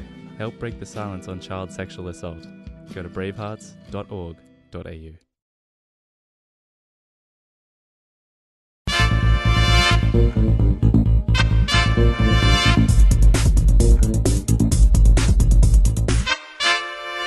Today is the 9th of August, and it happens to be the anniversary of the dropping of the bomb on Nagasaki on the 9th of August 1945. And I'd like to read a poem called A Girl of Nagasaki. It's in 4 parts. 1. The moon is a wet cork. Rummage through your moon-fresh morning dream with no dark yearning but preserve. Savour the clarity your rebirth frees. The moon is Japanese. 2. This sun must be God. My shadow stands frozen in the blizzard's beam, and daylight deafens. I drink the black lightning of momentary trees. The sun is on its knees. 3. The moon is a dried disk. Listen to the scrapings of a sun-spent gleam along the road of ash. Scratch with setting eyes the astronomy you feared. The moon has disappeared. 4. My soul is flapping in the Nagasaki breeze I ran through yesterday. 1,000 years ago, my ancestors fly kites into the noon. I have no need of these. I listen to the unforgetting moon. The moon is Japanese. I have a series of poems I call the Black Sheep series. This is one of them. My first cousin could pass as K.D. Lang. Though she has shallow acne graves along the terrain of her cheeks and chin, making her face seem more world-weary, like a permanent dartboard. Her eyes shoot out little shocks of pain when she asks after her mother. Then they do a flash dance of anger when told her mum still holds her cross to her chest, sobs into a dry tissue about her daughter's bent ways. They both screen in a demented loop the internal footage of that B-grade episode when mother was shown on that balmy school hour arvo just how a daughter could stray on a maternal bed, ears locked within the generous rump of her best friend, how that mother's heart rammed into the wall of her chest and stayed there for years wedged in stiff suffering, how those daughters' eyes played continual ping-pong from mother's apron to Lily's mini, Lily's belly to that book about immortal sins mother kept by her bedside lamp.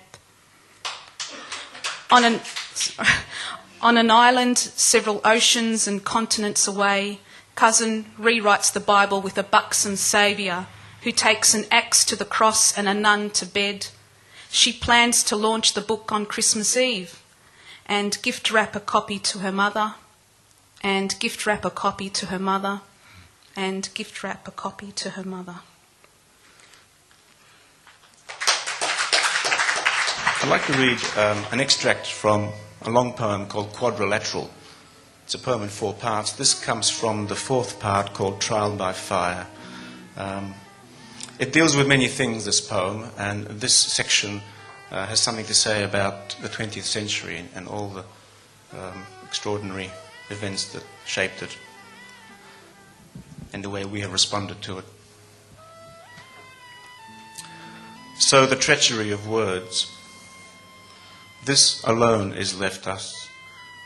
We've debated eternity time and again in the dialects labelled religion. Translated atheism, the most passionate theology, circled our own unspoken fire to arrive, in the end, at this. We, our roots pounded and torn by the surge of a cataclysm worthy of legend. We, our generations tapering behind us, victims of a treachery beyond words. We who inherited an epoch without time, a history stripped of its possessions. We who incurred the terror mask of Janus, behind us the burning, ahead the flame, a passion so fervent it was etched in catechisms, so cold we sickened daily at the sight of steel. Who, like our parents, confronted finally with themselves, could only whisper, "Can I believe? After all this, can I have faith?" We return. The treachery of language leads us back like shadows to a torch. The dead alone have been transmuted. And while we ponder whether the dead we praise, malign, may listen to our hearts, while we plot the survival of words planned beyond catastrophes more terrible than death, we discover we can still compass love, least treacherous of the human declensions. The ocean, too, returns for the tide. The rock will perch forever on its earth. Between the howl of space and the crawling lava, we survive our living somehow. The jacaranda's full of feathers. Your breath is constant, and the month is waxing. Soon, the plotting horizons will devise another dawn. Hold me. We will yet cheat the elements.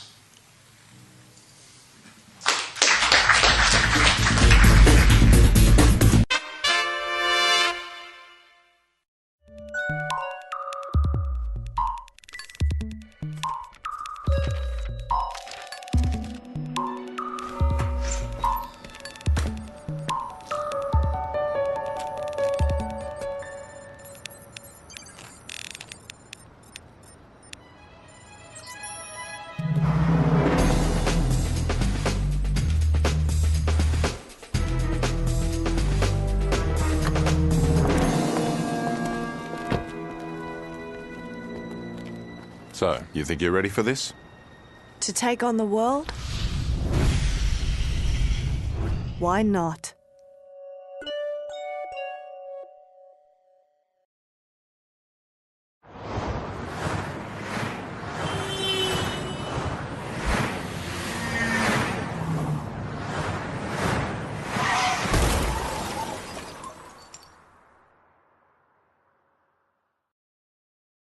One in 5 of us are affected. 10% of us will have at least one. And the numbers double for Indigenous Australians. Just as quick as a click of your fingers, it can happen to anyone at any time. What would you do if someone close to you was having a seizure? Imagine if it was your child. My brother has it. My sister has it. I have it. I have it too. You're not alone. You're not different. And you have a bright future ahead of you. So click for kids! I'm Amy Lee, and I'm part of it.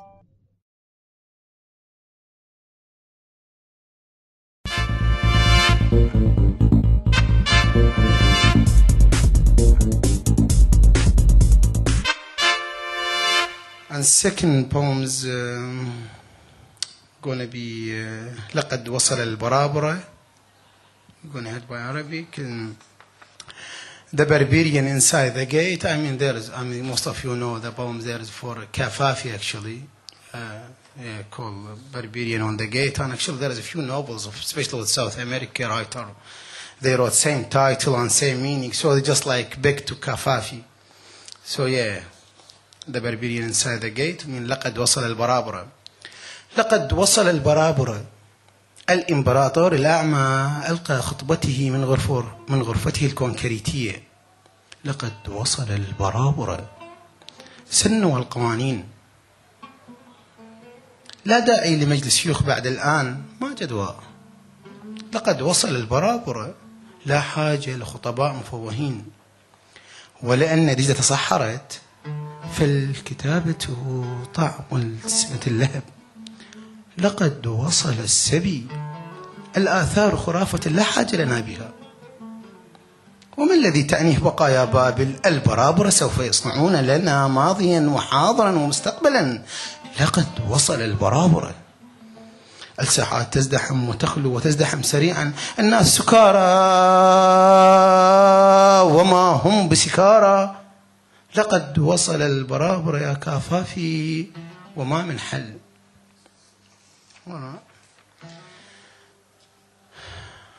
The barbarian inside the gate. The barbarian are inside the gate. The blind imperial gave his address from his concrete bedroom. The barbarian inside the gate. Enact the law. Don't need the Senate from now on. To what avail? The barbarian inside the gate don't need eloquent oratorios. And as the tigers dried up, the books are the food of the flames. The ancient amnomens are fables we don't need. What significant remind of Babylon? The barbarian will make our past and present and future. The barbarian inside the gate. The squares are crowded and empty and crowd again in quick swishing. Mankind relying like drunkards, although not drunk. Oh, Kafafi, the barbarian are inside the gate and there is no solution. I'd like to read a couple of prose poems from my next book tonight. The first one is called Mirror. It begins and ends with a quotation from the Quran. Each soul is the hostage of its own deeds, says the Quran. The city breathes in time with the music of myriad souls. They flock to the amphitheatres, they scatter from the rain when it lashes the metropolis, assemble in shops and street palaces, repose in living rooms, observing their parcels of dreams. The clock grows dizzy, the season declines.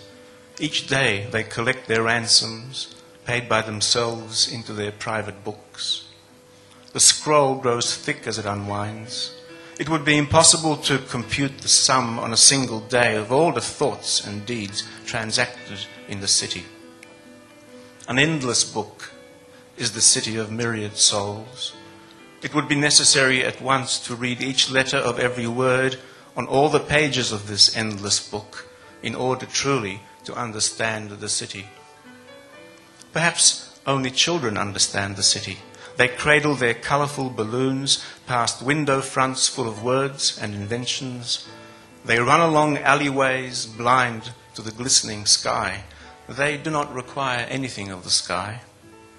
The sky, they understand, will always spread above, but the city will vanish the moment they close their eyes. They will be given lullabies. They will unwrap their parcels of dreams. Their breath will trace an unransomed sleep to the music of an endless book. Meanwhile, as the amphitheatres and palaces grow dim, the rain will return. And who then, among the city's myriad weeping souls, will not envision tranquil gardens watered by running streams? I have another short series of poems about a character called Anna and her experiences of returning back to a war-torn Cyprus. This is one of the Anna poems, In the Mountains. Legend and history fist their differences. Anna's head is quaking from their war. She wakes from her great auntie's bed in the one room shared with the village strays. Questions hang like suns from gnarled trees, salted, reeking, laid to rest in forest graves, and freshly dug up dreams of tattered creatures walk through thistles held by women dressed like crows cawing their curses. It's been 200 years, it's been 24 years between oldest and youngest.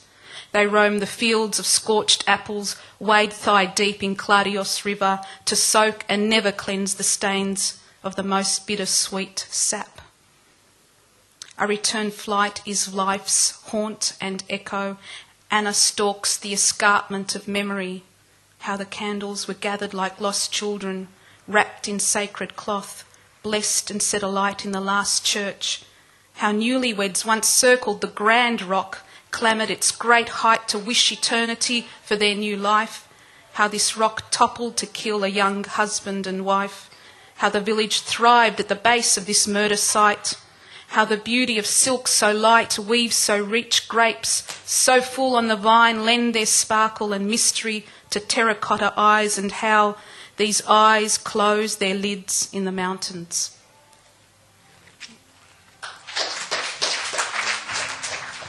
It's traditional at the Jewish Passover to sing a song called Dayenu, which means enough. Now this next poem is called Supper Song. It was triggered by that particular connection, but it kind of goes off on various tangents. Supper Song. The perfect utterance is not enough. The measured utterance, the disembodied face, baying at the moon is not enough. You are not, and I am not enough. To have been guided out of Egypt is not enough. Climbed to the pinnacle of ashes or the point of a pin is not enough. To have danced in the storm, danced inside the needle's eye, danced upon the tongue of a fat flame is not enough. To have stared into the eye of the needle, or curled into its thin comfort is not enough. The comfort of blistering flame, the slash of blistering ice in the jaws of dawn is not enough. The knife turning gold in its glistening hand is not enough. And the flung stone and the lamp at midnight sweating a thin song is not enough. No song is enough without the inconsolable tide. No word enough without the groan under the earth, the dizzy sudden shock of a plummeting flight, downward into the well of a dream, down into the square cell at the staircase foot. No fever, no magical flute is enough without the shuddering breath. No lie enough without its drunken truth. No life without its death. O pathos of the spheres. Thank you very much indeed.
This program was proudly supported by our sponsors.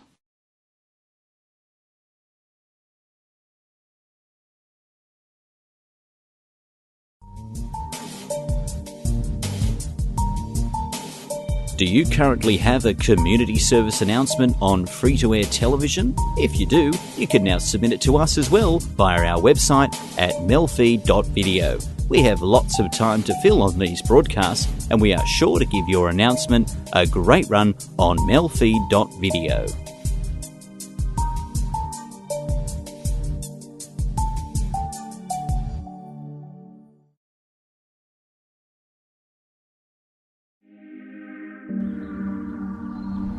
No one knows what to say. I try and treat him the same as I always have. He didn't want to give up. He just couldn't. Caring for Catherine was tough, but when I look back, it was the best thing we ever did together. It's hard to know how to talk about dying. These people know. If you need to know how, visit lifeanddeath.org.au and join the conversation. If you choose to drive on drugs, you could ruin lives. someone else's, your family's, or your own. Choose not to instead. The right choice could save someone's life. Proud supporters of safety in our community. GMCU and Southern Cross Aus Stereo.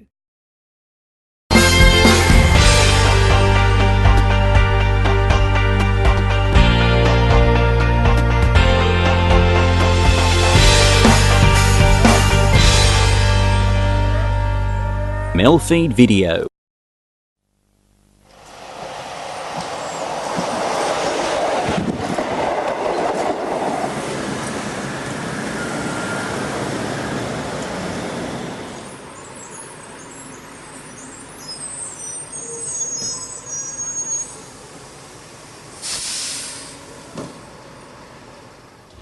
Here we are today on location at Melbourne Bus Link Footscray Depot on Buckley Street.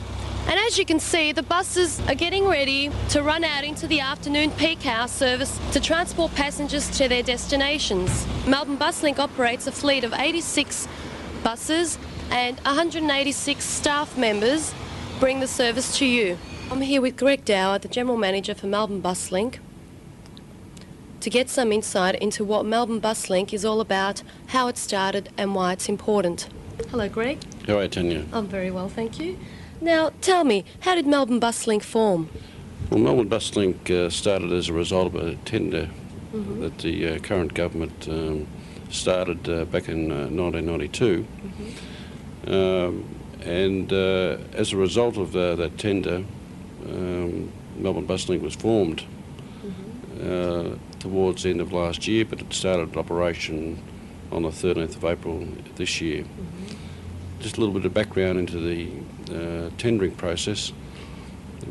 Prior to Melbourne Bus Link, the company that operated was Metbus, which is part of the government service, and as a result, Melbourne Bus Link is the last of the government operation.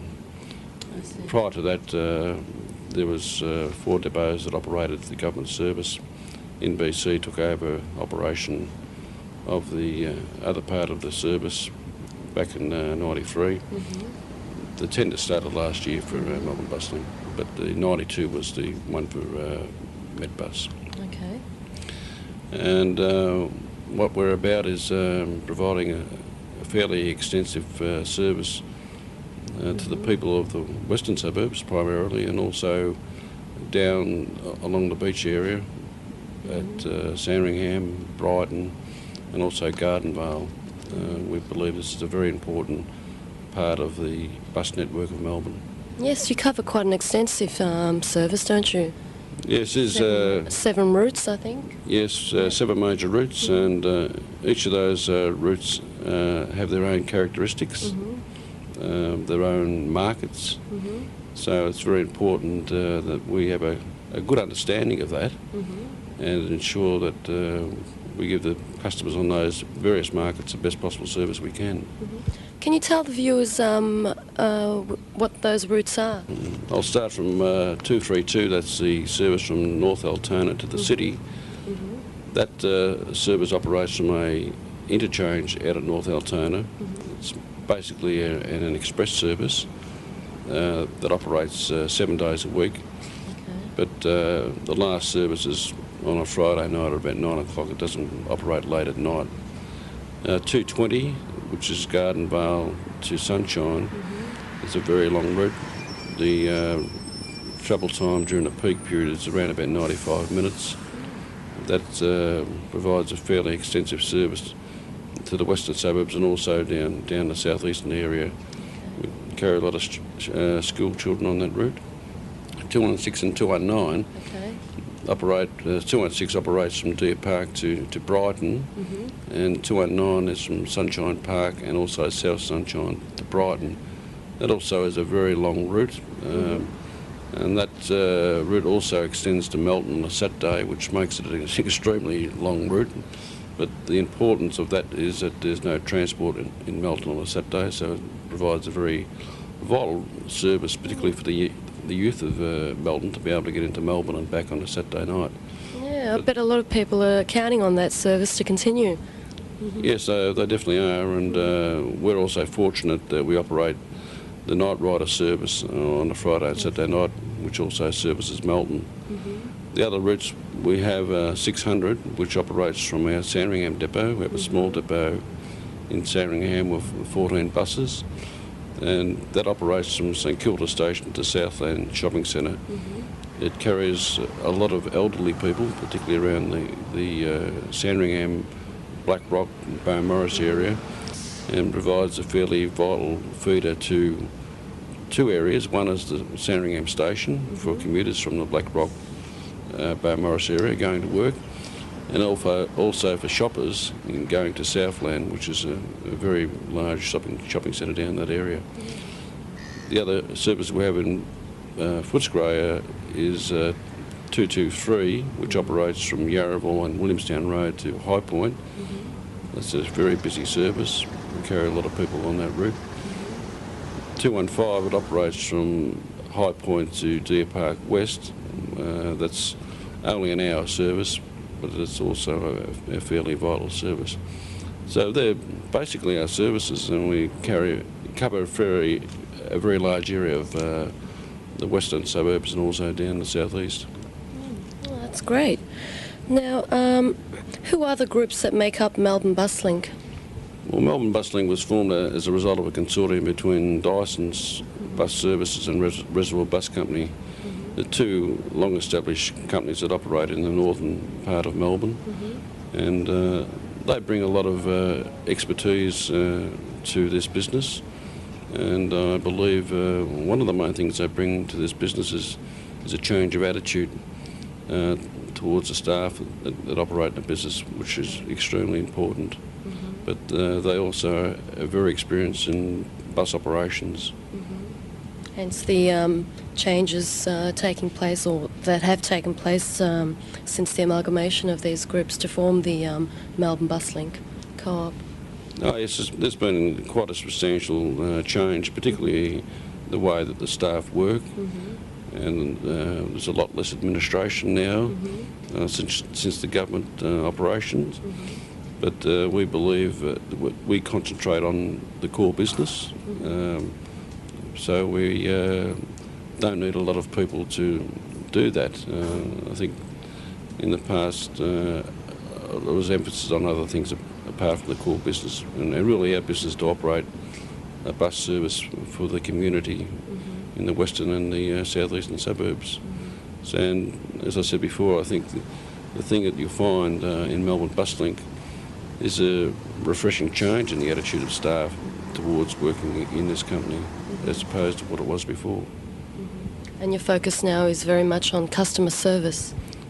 Customer service is what the business is all about, and we're here to provide a service to the people. If we don't provide that service, we won't stay in business. So it's very important that we get the people to use our service, and the people that use our service are happy with our service.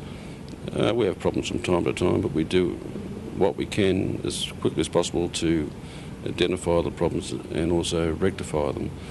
We have a customer service department, so to speak. Well, I wouldn't call it a department. We have a full-time person that handles all the complaints that we receive, and I quite often handle a few myself, and we follow them up. But we're here to try to ensure that the people that are using the service get a first-class service and are happy with the service that they receive. You're in the process of getting 12 new buses built, is that right?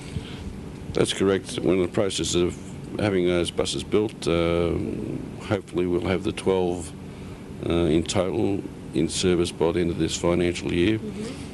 This is a very important initiative because the current fleet that we have, 24 of them are 1988 model buses. There's a device on the bus which enables the driver to kneel the bus, so it will be basically level with the gutter or the curbing.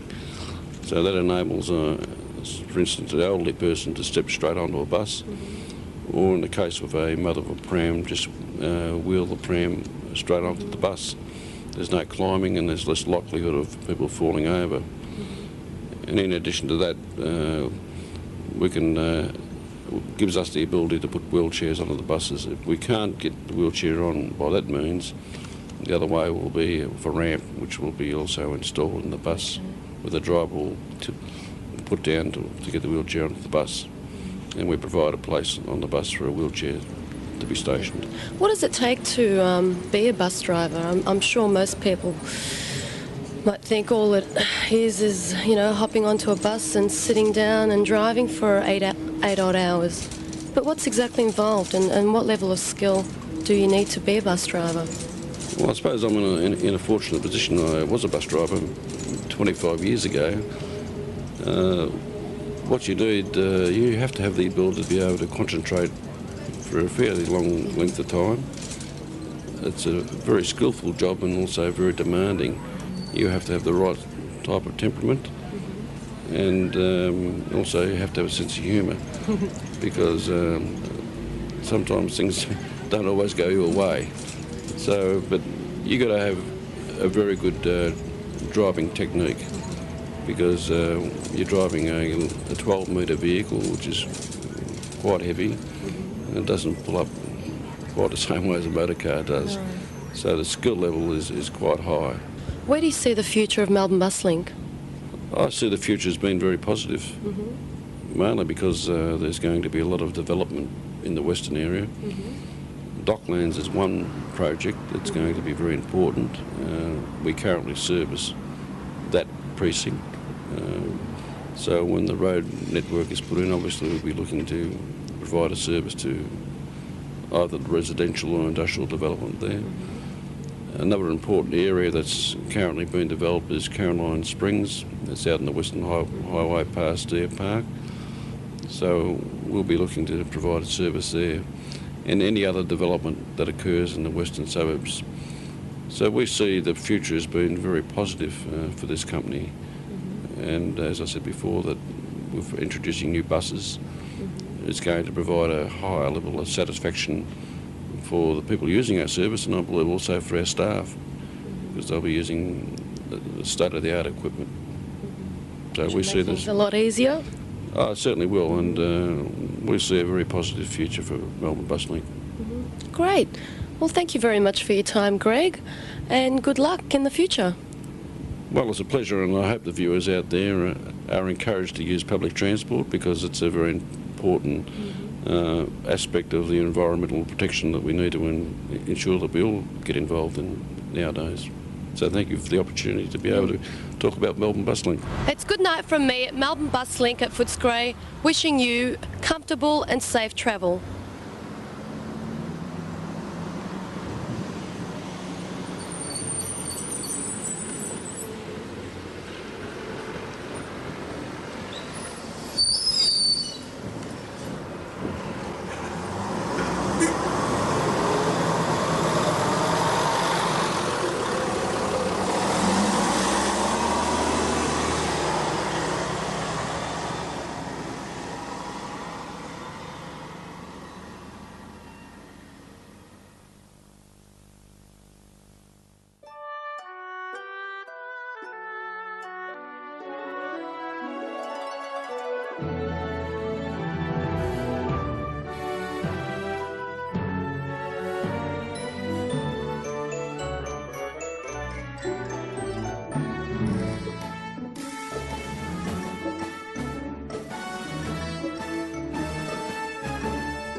PCA, for all creatures, great and small.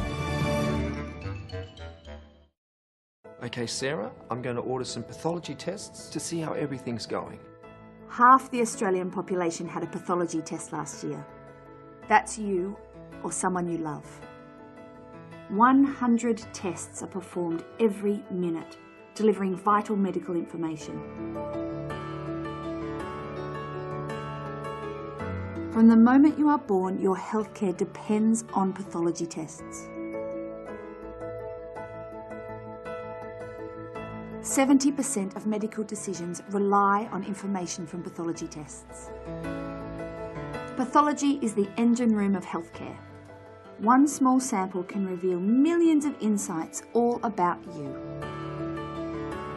Pathologists are your doctor's doctor. 25,000 people work to provide doctors with the answers they need to treat you. Australian pathology is world class. We may never meet you, but we see each of you as part of our family. Every minute, 23 Australians find out more about their health. Good news, Sarah. The results show that everything's okay. Pathology provides peace of mind. I rely on Australian pathology. Sign up online to support Australian pathology.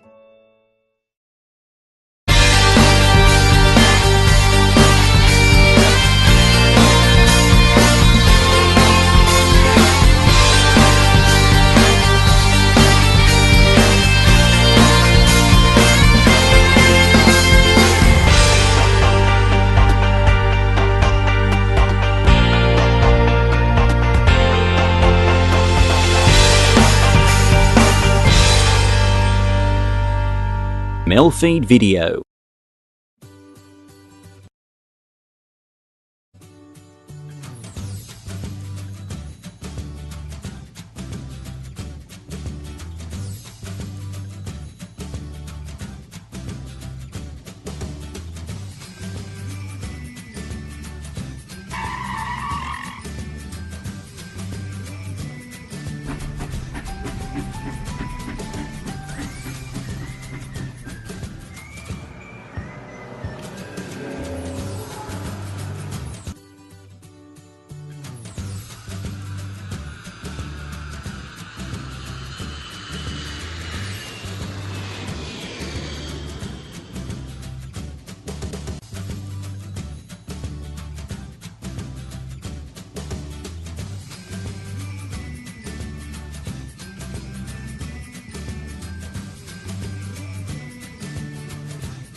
MELfeed.video. Here is our interview with our voiceover artist, Darren McElwain. Hi, this is MELfeed.video. We're actually in Penrith, New South Wales at the moment with Darren McElwain, who is one of our voiceover artists who's helping us with some voice work on MELfeed. So you'll probably hear him, and you might even see him from time to time. We're talking about that, aren't we? So we might even see you occasionally. Absolutely. I'm very, very excited about being part of this brand new project called MELfeed.video, and I guess I'm very honoured to be able to maybe use my voice to piece things together. I think that's going to be very exciting, and I guess it's going to be great to piece some of that vision together, and I think it's going to be a great opportunity to piece some of those historical pieces of online TV as well. So it's certainly a great opportunity for you and for me as well. Yeah, so the purpose of MELfeed is to go back into some of the archives of some of the new and old, some of the new stuff, but some of the old stuff that community TV has produced, especially Northern Access Television and Metro TV, which we'll be doing some stuff with. So it should work out pretty well. I think it's a very exciting project because I think as time goes on, some of these fantastic productions can get forgotten about, and I think it's really important that we archive those, we keep showing those things, and I think the greatest part about streaming TV is that people can relax and watch all the videos unfold as they take place, which is fantastic. So what is some of the stuff that you've been up to with your voice work over the years? Well, I'm very honoured that MELfeed are out here in Penrith. This is, I guess, my hometown. This is the home of great 80s music where Air FM, I guess, broadcasts. I do the drive time show here from 3 to 6, and I'm very excited about that. So I guess it's a great way to connect with the listeners, and I guess I've been, you've been able to hear my voice and see some of my things on YouTube, and I guess there's a bit of a history there with television and radio and theatre perhaps, but I'm more than honoured to be part of MELfeed.video at this stage. So you're currently on a local open narrowcast station in the Penrith area, that's correct? Absolutely. Here Air FM broadcasts on 88.0 FM in Penrith, and I guess we mainly focus on the 80s music, and I guess I do the drive time show. So yes, we've got the 80s music, but we've also got, we do the traffic and the weather, and more importantly, which is something I'm very excited about, is that we actually stream online on tunein.com, which is very exciting. So you can find Air FM through the TuneIn app, so if you search, what is it, Air FM, you'll find it on the app? Absolutely. Air FM on the TuneIn app. Just look for, I guess, the coloured logo for Air FM here in Penrith, which you can see the great backdrop of Penrith just behind me, and we broadcast 24/7 on, I guess, on 88.0, and you can also find us on tunein.com. Very exciting. Yeah, so just look for the test pattern logo. That's the one. It's the rainbow coloured one. That's exactly right. Fantastic. Colour bars, I think it is. That's a technical term, isn't it? That's the colour bars. I like that one. I'm gonna work with that this afternoon. The colour bars. I like it. Yeah. So you're also a primary school teacher in the local area as well? Absolutely. I've been working here in the area of South Penrith for 14 years, and I guess I bring primary teaching and journalism and voiceover acting all together in some format, so here in Penrith. So I'm very, very honoured that I'll be able to do a lot of these voiceovers for MELfeed here from Penrith. Very excited about that one. So some of your talents have rubbed off on the kids too, apparently, you were telling us. I hope that I bring some sort of inspiration in some way, and I guess they certainly, I don't always tell them what I do, but they go searching on YouTube and listening on the radio, and they have a listen to some of the great things that I do. So that's always nice of them to do that. So they're getting introduced to some of the 80s music themselves, are they? I think when they start playing them at discos, it's already a fact of, oh, that's something I've listened to on Air FM, which is very exciting. It's something they've heard before. Okay. Well, thanks for joining us anyway, and we'll look forward to working together in the future with this great project as it gets going. Fantastic, Michael. I'm really honoured to be part of MELfeed.video, and more importantly, thank you for coming out to Penrith today. I'm very excited about that. Okay, and possibly we might try and do some footage around Sydney while we're here. Obviously we're here in October, but we'll be broadcasting on this channel from November, so we'll see if we can do some little bits from around Sydney and a few different places. Fantastic. Our viewers can join us and see lots of the great work that Michael does as well, which is fantastic. Thanks, Darren. Thanks very much for having me. We'll see you soon.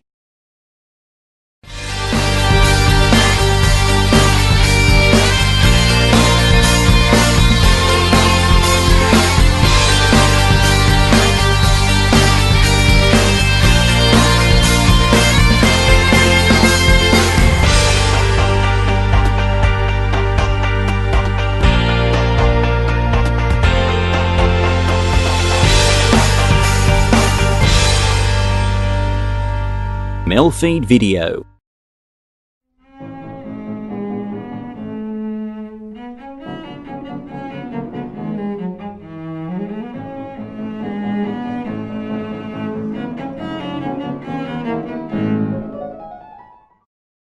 Welcome to the CEC Report for the 6th of April 2018. I'm Elisa Barwick and joining me today is CEC leader Craig Isherwood. Welcome, Craig. Thanks, Elisa. And on today's show, that's not a people's bank, this is a people's bank. And British caught in lies yet again about Russia. So firstly, Craig, that's not a people's bank, this is a people's bank. We're going to tell you today about our long-term proposal for a people's bank as opposed to what the Greens have promoted this week. So on Wednesday at the National Press Club, the Greens leader Richard Di Natale put out a call, as he did a year ago at the same venue, for a people's bank. And this, of course, in the current environment of a lot of hatred for the banks and the ongoing Banking Royal Commission, Craig, has caused great consternation and concern about the directionality, because we'll explain that this really is not what a people's bank should be. However, the concerns raised in the minds of the banking establishment are not assuaged by that, because they know the direction it's going into and they know our presence behind the scenes in creating support for such an idea of national banking. So according to the Australian Financial Review, for instance, former Commonwealth Bank head David Murray, who headed the Financial System Inquiry, of course, has said that the Greens' proposal was a covert way to, quote unquote, nationalise the banking system. Now, there are many naysayers about whether this can even be done, of course, and you had various economists speaking out about that. It won't happen. You had the Labor Party also doing the same. Now, don't believe them, though, because this can be done. It has been done in Australia's history. Well, that's the interesting thing, Lisa. And just to remember for our viewers, we are coming up to a federal election. So what you're going to see is infrastructure proposals rolled out that people really want. This bank proposal, the People's Bank idea, people want control over the banking system. So the Greens are, in a sense, they're in a bit of electoral trouble at the moment because they're losing support. Yep. Right? And that's where they're going to roll out these populist type policies, whether they think of populist policies, in order to garner your support. The problem for them is that they've come with a policy that we've been supporting for nearly 30 years. In fact, 30 years. And they really don't understand the policy. No, that's right. And look, the policy of what we call a people's bank in our case is actually a national bank. And national banking is a bank that supports the physical economic development of the nation. When we talk about physical economy, we're talking about those productive parts of the nation that have to be supported through large amounts of credit. Now, he's come out and said, oh, we're going to use the People's Bank in the form of the Reserve Bank to give cheap loans, cheap housing loans to first home buyers. That isn't part of the physical economy of the nation. Yeah, public housing is, right? We would use a national bank to fund public housing, but when people are looking at buying their private housing, that's not the function of a People's Bank or a national bank. A national bank has to fund things like large-scale infrastructure development projects for rail, for water projects, for hospitals, the building of hospitals and things that we absolutely need, schools, energy projects. And look, you know, the government today can't even decide on building new power stations, and we're into a massive problem with power in this country because of the privatisation that's gone on in the last 40 years. This policy of economic rationalism is coming crashing down on this government's head. And they can't even agree to use our resources of coal-fired power to build new power stations. So a national bank, what we proposed and have proposed for 30 years, right, and it's on the record, go back and look at 1994. We started calling for a People's Bank back then. Actually, in 2001, we wrote our book, What Australia Must Do. At that particular time, Elisa, we proposed the creation of the Commonwealth National Credit Bank. And what we said is that we would take the then existing government-owned Commonwealth Bank and transform it into a national bank. We wrote the legislation for that and how to do that. It's in all very, very much detail. Unfortunately, the Commonwealth Bank become privatised. We no longer have a government-owned bank that we can transform. So we're going to rewrite that legislation, redraft it to create an actual national bank. The same principles apply to what we wrote back in 1994. But this is the direction that we actually have to go in our country, with what we've also been campaigning a lot on, and people who've been watching this show would see that we absolutely need to have Glass-Steagall, which is the separation of commercial banking, that's the boring banking side of things, from the highly speculative investment and merchant banking. And in the last 2 weeks we've had Denise Brayley on this program elaborating in great detail just the enormous amount of corruption, but also the vulnerabilities of our banking system and how it's absolutely screwed the Australian people. And speaking of which, because of course the housing bubble and the mortgage fraud that went on was a big part of that. And if you look at the current system we have, where we have this massively overinflated housing bubble, this Greens proposal is merely going to play into the dynamic afoot here and fuel the housing bubble even further by allowing people to come to this so-called People's Bank to borrow, $500,000 at 3% interest. So it's basically going to take off and fuel the bubble and prop up the banks over the longer term. So you have to ask the question, is that what they intend? Because that would be the impact, and especially when you've got it run under the Reserve Bank, which is an independent institution run by private bankers, it's really going to have a drastic impact in worsening the situation. So you would have to, with Glass-Steagall type regulations and an orderly bankruptcy procedure, deflate the housing bubble before you could take this kind of an approach. Of course, it is going to come down anyway, but we need to have the controls in place to make sure that the people are protected. And speaking of the people being protected, the Greens supported the bail-in bill, which was the law that passed on the 14th of February to give powers during a crisis to confiscate certain bonds, and it does not exclude the confiscation of deposits because an amendment to make that explicit was rejected. Well, it actually raced through the Parliament with no one's knowledge. At least, in fact, we've discovered that most of the politicians that are in the Parliament didn't know that this bill was coming up for passing. We actually told them that, look, it's all gone through. What do you mean? We weren't told about this. So there was a lot of underhand stuff done, and the point is that this bill's gone through. Yes, it doesn't specifically say that the APRA has the power to bail in deposits, that is, confiscate deposits. But see, the key here is it does not exclude it. Yeah, and APRA has extraordinary powers, and to do so in secrecy, to make changes, to do pretty much whatever they like, as they've been doing. And so if the Greens want to talk about the people's money being safe, they need to come out and amend or dump this APRA bill, this bail-in bill, because certainly the money in their People's Bank is not going to be safer than in any other bank, because it all comes under the purview of this new law. Yeah, listen, it all comes down to a political policy. Do you have a banking system that's run by private bankers for the sake of private bankers and for the government that's owned by the private bankers, which is what we've got now? The Reserve Bank is nothing more than a private institution. Yes, it's a quasi-government. It's a government institution. The Reserve Bank of Australia is a government institution, but it's run by private bankers. Right, and people have to understand that policy is supported. The private banking policy is supported by the private bankers in that Reserve Bank institution. So we have to take a quick break, but we'll come back and we'll have a quick update on what's happening in the Bankers Royal Commission right after this.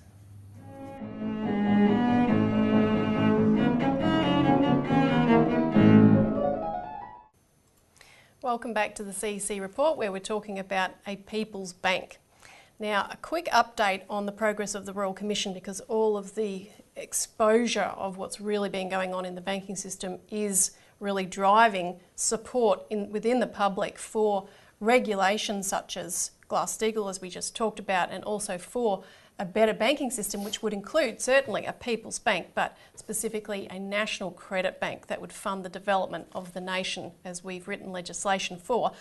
Now, This week, Treasurer Scott Morrison told the Australian Financial Review's Banking and Wealth Summit that the issues raised by the Banking Royal Commission are not things that the government was not aware of already. And he basically said it's a big waste of money, you know, rah, rah, rah. Wayne Byers, the head of APRA, has likewise brushed off the results coming out of these hearings. There were a whole lot of documents that were tendered to the Royal Commission from banks that have revealed, for one thing, APRA's frustration with banks failing to identify their data and certain figures, like, for instance, the proportion of home loans taken out as investment properties. And so these are the kind of things that Wayne Byers is brushing off. But as we know, because we had an insider from APRA who was a former APRA data collection manager, and you can call in for a copy of our Australian Alert Service to find out more on all of these topics. But this former APRA employee, in September last year actually, made it very clear from his position inside that institution that APRA never insisted on accurate data. And it even protected the banks from requests from the Reserve Bank to provide the data that they required to monitor and to run, to take top-down oversight of the mortgage industry within this country. Now, the Australian Financial Review reports that APRA knew it was being provided with inaccurate data by the banks, and particularly the Commonwealth Bank. So APRA was on top of all this. They're aware of all this. But Byers' attitude to how to deal with this was summed up quite well when he spoke to the AFR Banking and Wealth Summit about the structures governing executive pay and accountability, which allowed the banks to avoid punishment. He said it's not about heavy-handed punishment. It's not about heads on sticks on those things. So actually, Craig, this is quite good because both Scott Morrison and Wayne Byers here are basically crafting their own nooses quite nicely with a bit of assistance from the Royal Commission. Yeah, well, Elisa, we've always called for what's called a Precora Commission, which is what happened in the 1933 period before the Glass-Steagall Bill was brought in, whereby you actually jail a few bankers. Yeah. There's no real criminal penalties for either the regulators doing the wrong things or the banks doing the wrong things. No one was jailed in the United States, for example, after the global financial crisis, where you saw trillions of dollars of fraud. And this is the problem, is that there's no accountability, real accountability inside APRA or inside the banks themselves for the sort of fraudulent activity that's going on. And the Royal Commission, it's so short. I mean, in terms of the time frame that's been given to the Commissioner, who may be a bit frustrated by this too, who has to work within the terms of reference, can't actually dig deeper into some of the actual criminalities of what's been going on here. And there's no potential for criminal sanctions. So, it's some of the frustrations of this Royal Commission. And speaking of which, if you haven't already, contact your Member of Parliament to demand that the terms of reference be expanded of the Royal Commission to allow the structure of banking itself and the regulation of banking, i.e. APRA, to be examined. Because, if the Commission can only look at the wrongdoings of the banks in various cases without looking at the top-down apparatus that allowed all of this to happen and make recommendations on that, then it's really going to get nowhere. And you can also write to the Commissioner. We'll put up on the screen the email address to ask the Commissioner, Kenneth Hayne, to expand or to demand that his investigation be given a longer term and a broader terms of reference to analyse all of these questions. So that's something that all viewers can do to make a big impact. Now we'll stop there, and after the break we're going to come back and talk about the British lies about Russia and how they are unravelling as we speak.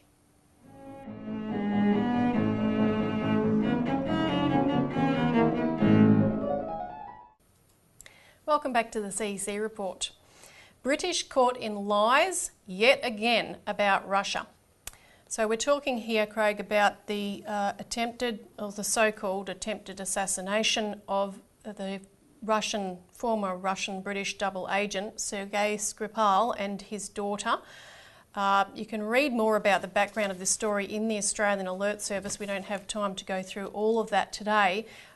We've documented extensively the various holes in the story and broader questions, such as Skripal's connections to a nest of MI6 agents who ran or are running the Russiagate scandal against Trump, and it was they who actually interfered in the US election, in fact, and that story's coming out with the role of Cambridge Analytica more and more every day, as people might have heard even in the media. Now, Christopher Steele, who was the guy who wrote this famous Russiagate dossier, making all sorts of allegations about Donald Trump and his connections with Russia, he was an MI6 officer in Moscow when Skripal turned to become a British agent. Skripal's handler was an Orbis consultant. Orbis was Steele's, or is Steele's, company. And the UK ambassador to Russia, Andrew Wood, who fed the Steele dossier to John McCain to get it out in the US, is an Orbis associate. So, and it goes, there's much more than that. We're just giving a very quick indication. I think, Elisa, what's really important here is when Donald Trump came in as the new president, he wanted to have better relations with Russia, first and foremost. And every time he's tried to do this, you've had attacks on the Russians in order to try and break that potential for real collaboration. If you had real collaboration between Russia, a nuclear superpower, and the United States as a nuclear superpower, and a peaceful cooperation between those two, which is what Donald Trump was looking for, then this will change world dynamics. Yeah. And that leaves Britain out in the cold. Yeah. And this is what you're seeing here. It's just all these operations is to destroy that potential for that relationship. And despite everything, he's still pursuing it because he's been discussing, he had a discussion with Putin the other day, and there's discussions about him having invited Putin to the White House for talks, so, you know, everyone's going bonkers about that. But this whole Skripal saga is backfiring big time in the United Kingdom, and we're going to show a series of videos here just to illustrate the recent developments. On the 4th of April, Gary Aikenhead, who's the chief executive of Porton Down, which is the top secret British science laboratory that does work on chemical weapons and so forth, investigations into that, and they're located just a few miles away from where this poisoning occurred. So he told Sky News that this agency has not been able to show that the nerve agent used in the poisoning originated in Russia. So we'll roll that clip. We, in terms of our role, were able to identify it as Novichok, to identify that it was a military-grade nerve agent. We have not verified the precise source, but we provided the scientific information to the government, who have then used a number of other sources to piece together the conclusions that they've come to. But you have not been able to establish at Porton Down that this was made in Russia? As I said, it's our job to provide, you know, the scientific evidence that identifies what the particular nerve agent is. We identified that it was from this family and that it's a military-grade nerve agent, but it's not our job to then say where that actually was manufactured. Is it possible to establish where these things are manufactured? It can be established through a number of different input sources which the government has access to. From our perspective, scientific evidence is only one of those sources, and it requires a number of other things in order to verify that. So to be clear, you're not able at Porton Down to say where it is from? At this stage, with the work that we've done thus far, we've been able to establish that it's Novichok or from that family. We are continuing to work to help to provide additional information that might help us get closer to, you know, the question that you asked, but we haven't yet been able to do that. So this has caught the UK Foreign Secretary Boris Johnson out in a lie, because he had said that he was told by Porton Down that they did know it was from Russia. So this is, we're going to show a clip of him speaking on German TV, which is all over the place. Now, just before he comes in, the interviewer has asked him, "You argue that the source of this nerve agent Novichok is Russia. How did you manage to find it out so quickly? Does Britain possess samples of it?" So here's Boris's response. But when I look at the evidence, I mean, the people from Porton Down, the laboratory. So they have the samples. They do, and they were absolutely categorical. I mean, I asked the guy myself. I said, "Are you sure?" And he said, "There's no doubt." So we have very little alternative but to take the action that we have taken. Now, the same day it also emerged that the Foreign and Commonwealth Office had deleted a tweet, and we'll put it up on the screen. It said, "Analysis by world leading experts at the Defence Science and Technology Laboratory at Porton Down made clear that this was a military-grade nerve agent produced in Russia," and that had been put out around the same time that Johnson had made his comments. So they also obviously realised they've been caught out in a lie because they've deleted that tweet, and the Russians asked questions about why they did that.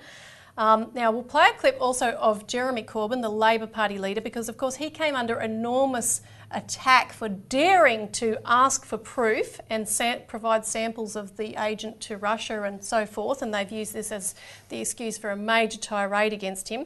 So in this clip, Corbyn makes clear that Johnson has major questions to answer. He claimed categorically, and I think he used the words 101%, that it had come from Russia. Porton Down have not said that. They've said that they've identified it as Novichok. They cannot identify the source of it. And so either the Foreign Secretary has information that he's not sharing with Porton Down, or it was a bit of exaggeration. I don't know which it is, but I think we need a responsible, cool approach to this. We need to get to the source of this to prevent it ever happening again. So this all exposes how disgusting the rush to judgment of the Western powers has been, and that was put in a nutshell by Willy Wimmer, who is formerly from Germany's Defence Ministry and also from the Organisation for Security and Cooperation. He made these comments at the Moscow Economic Forum going on now. But what the West European governments are doing is unbelievable under West European legal regulations. You are not guilty as long as your guilt is not proven. And when this is used against another government, this is an effort of West European countries, especially Great Britain, to destroy international peace. Yeah. And it is unbelievable when you listen to one West European foreign minister, chancellor or ambassador. When you listen to one, you hear them all. They sound like brainwashed.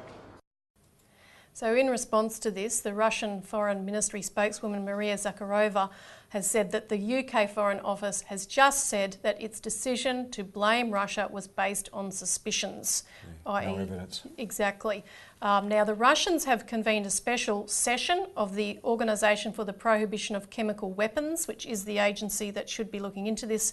So their Executive Council met on Wednesday, and 13 formal questions were submitted by Russia, which they demanded answers to about the procedures that were used to identify the substances and everything else. And also a special session of the United Nations Security Council was convened by Russia yesterday, so we'll hear very soon what's come out of that. Sergei Lavrov, the Russian Foreign Minister, said that if our British colleagues fail to answer the questions they have submitted, this would mean only one thing, that this is fiction, or to put it more bluntly, a gross provocation. Now, Craig, Australia was one of 28 countries that ejected Russian diplomats. We followed our ally, our dangerous ally, as Malcolm Fraser calls the UK and the US, blindly. We cannot continue to do this. Right, Lisa, what strikes me is there's 195 countries in the world, of which only 28, which is the Western countries or Western affiliated countries, have come out and cast out these diplomats. The fact is that Russia has enormous credibility and support amongst many, many other countries, and this is the context in which the British have gone after Russia, because they don't want that expanding influence continuing, where real development, real economic development is a subject matter of Russia's interventions and support for these countries. And Australia should make a formal apology to the Russians actually, and hold our judgment until the real analysis comes out on this story. So that's all we've got time for this week. Don't forget to call in for a complimentary copy of the Australian Alert Service. Thanks for tuning in. Thanks, Craig. Yeah, thanks, Elisa. And join us again next week.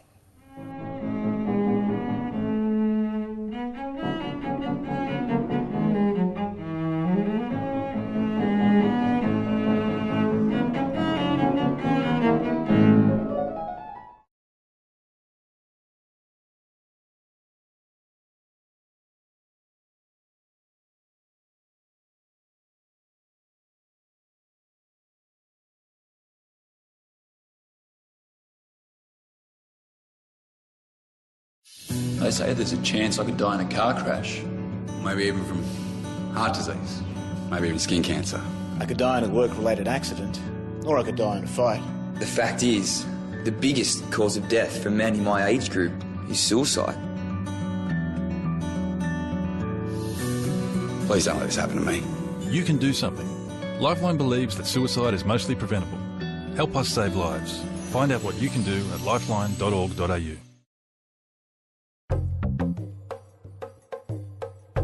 MELfeed Video is about to close operations for tonight, but we'll be back with you next Wednesday evening. In the meantime, here is a selection of programs that will be seen on our next scheduled web stream. You are welcome to visit our website at MELfeed.video for further details of this project.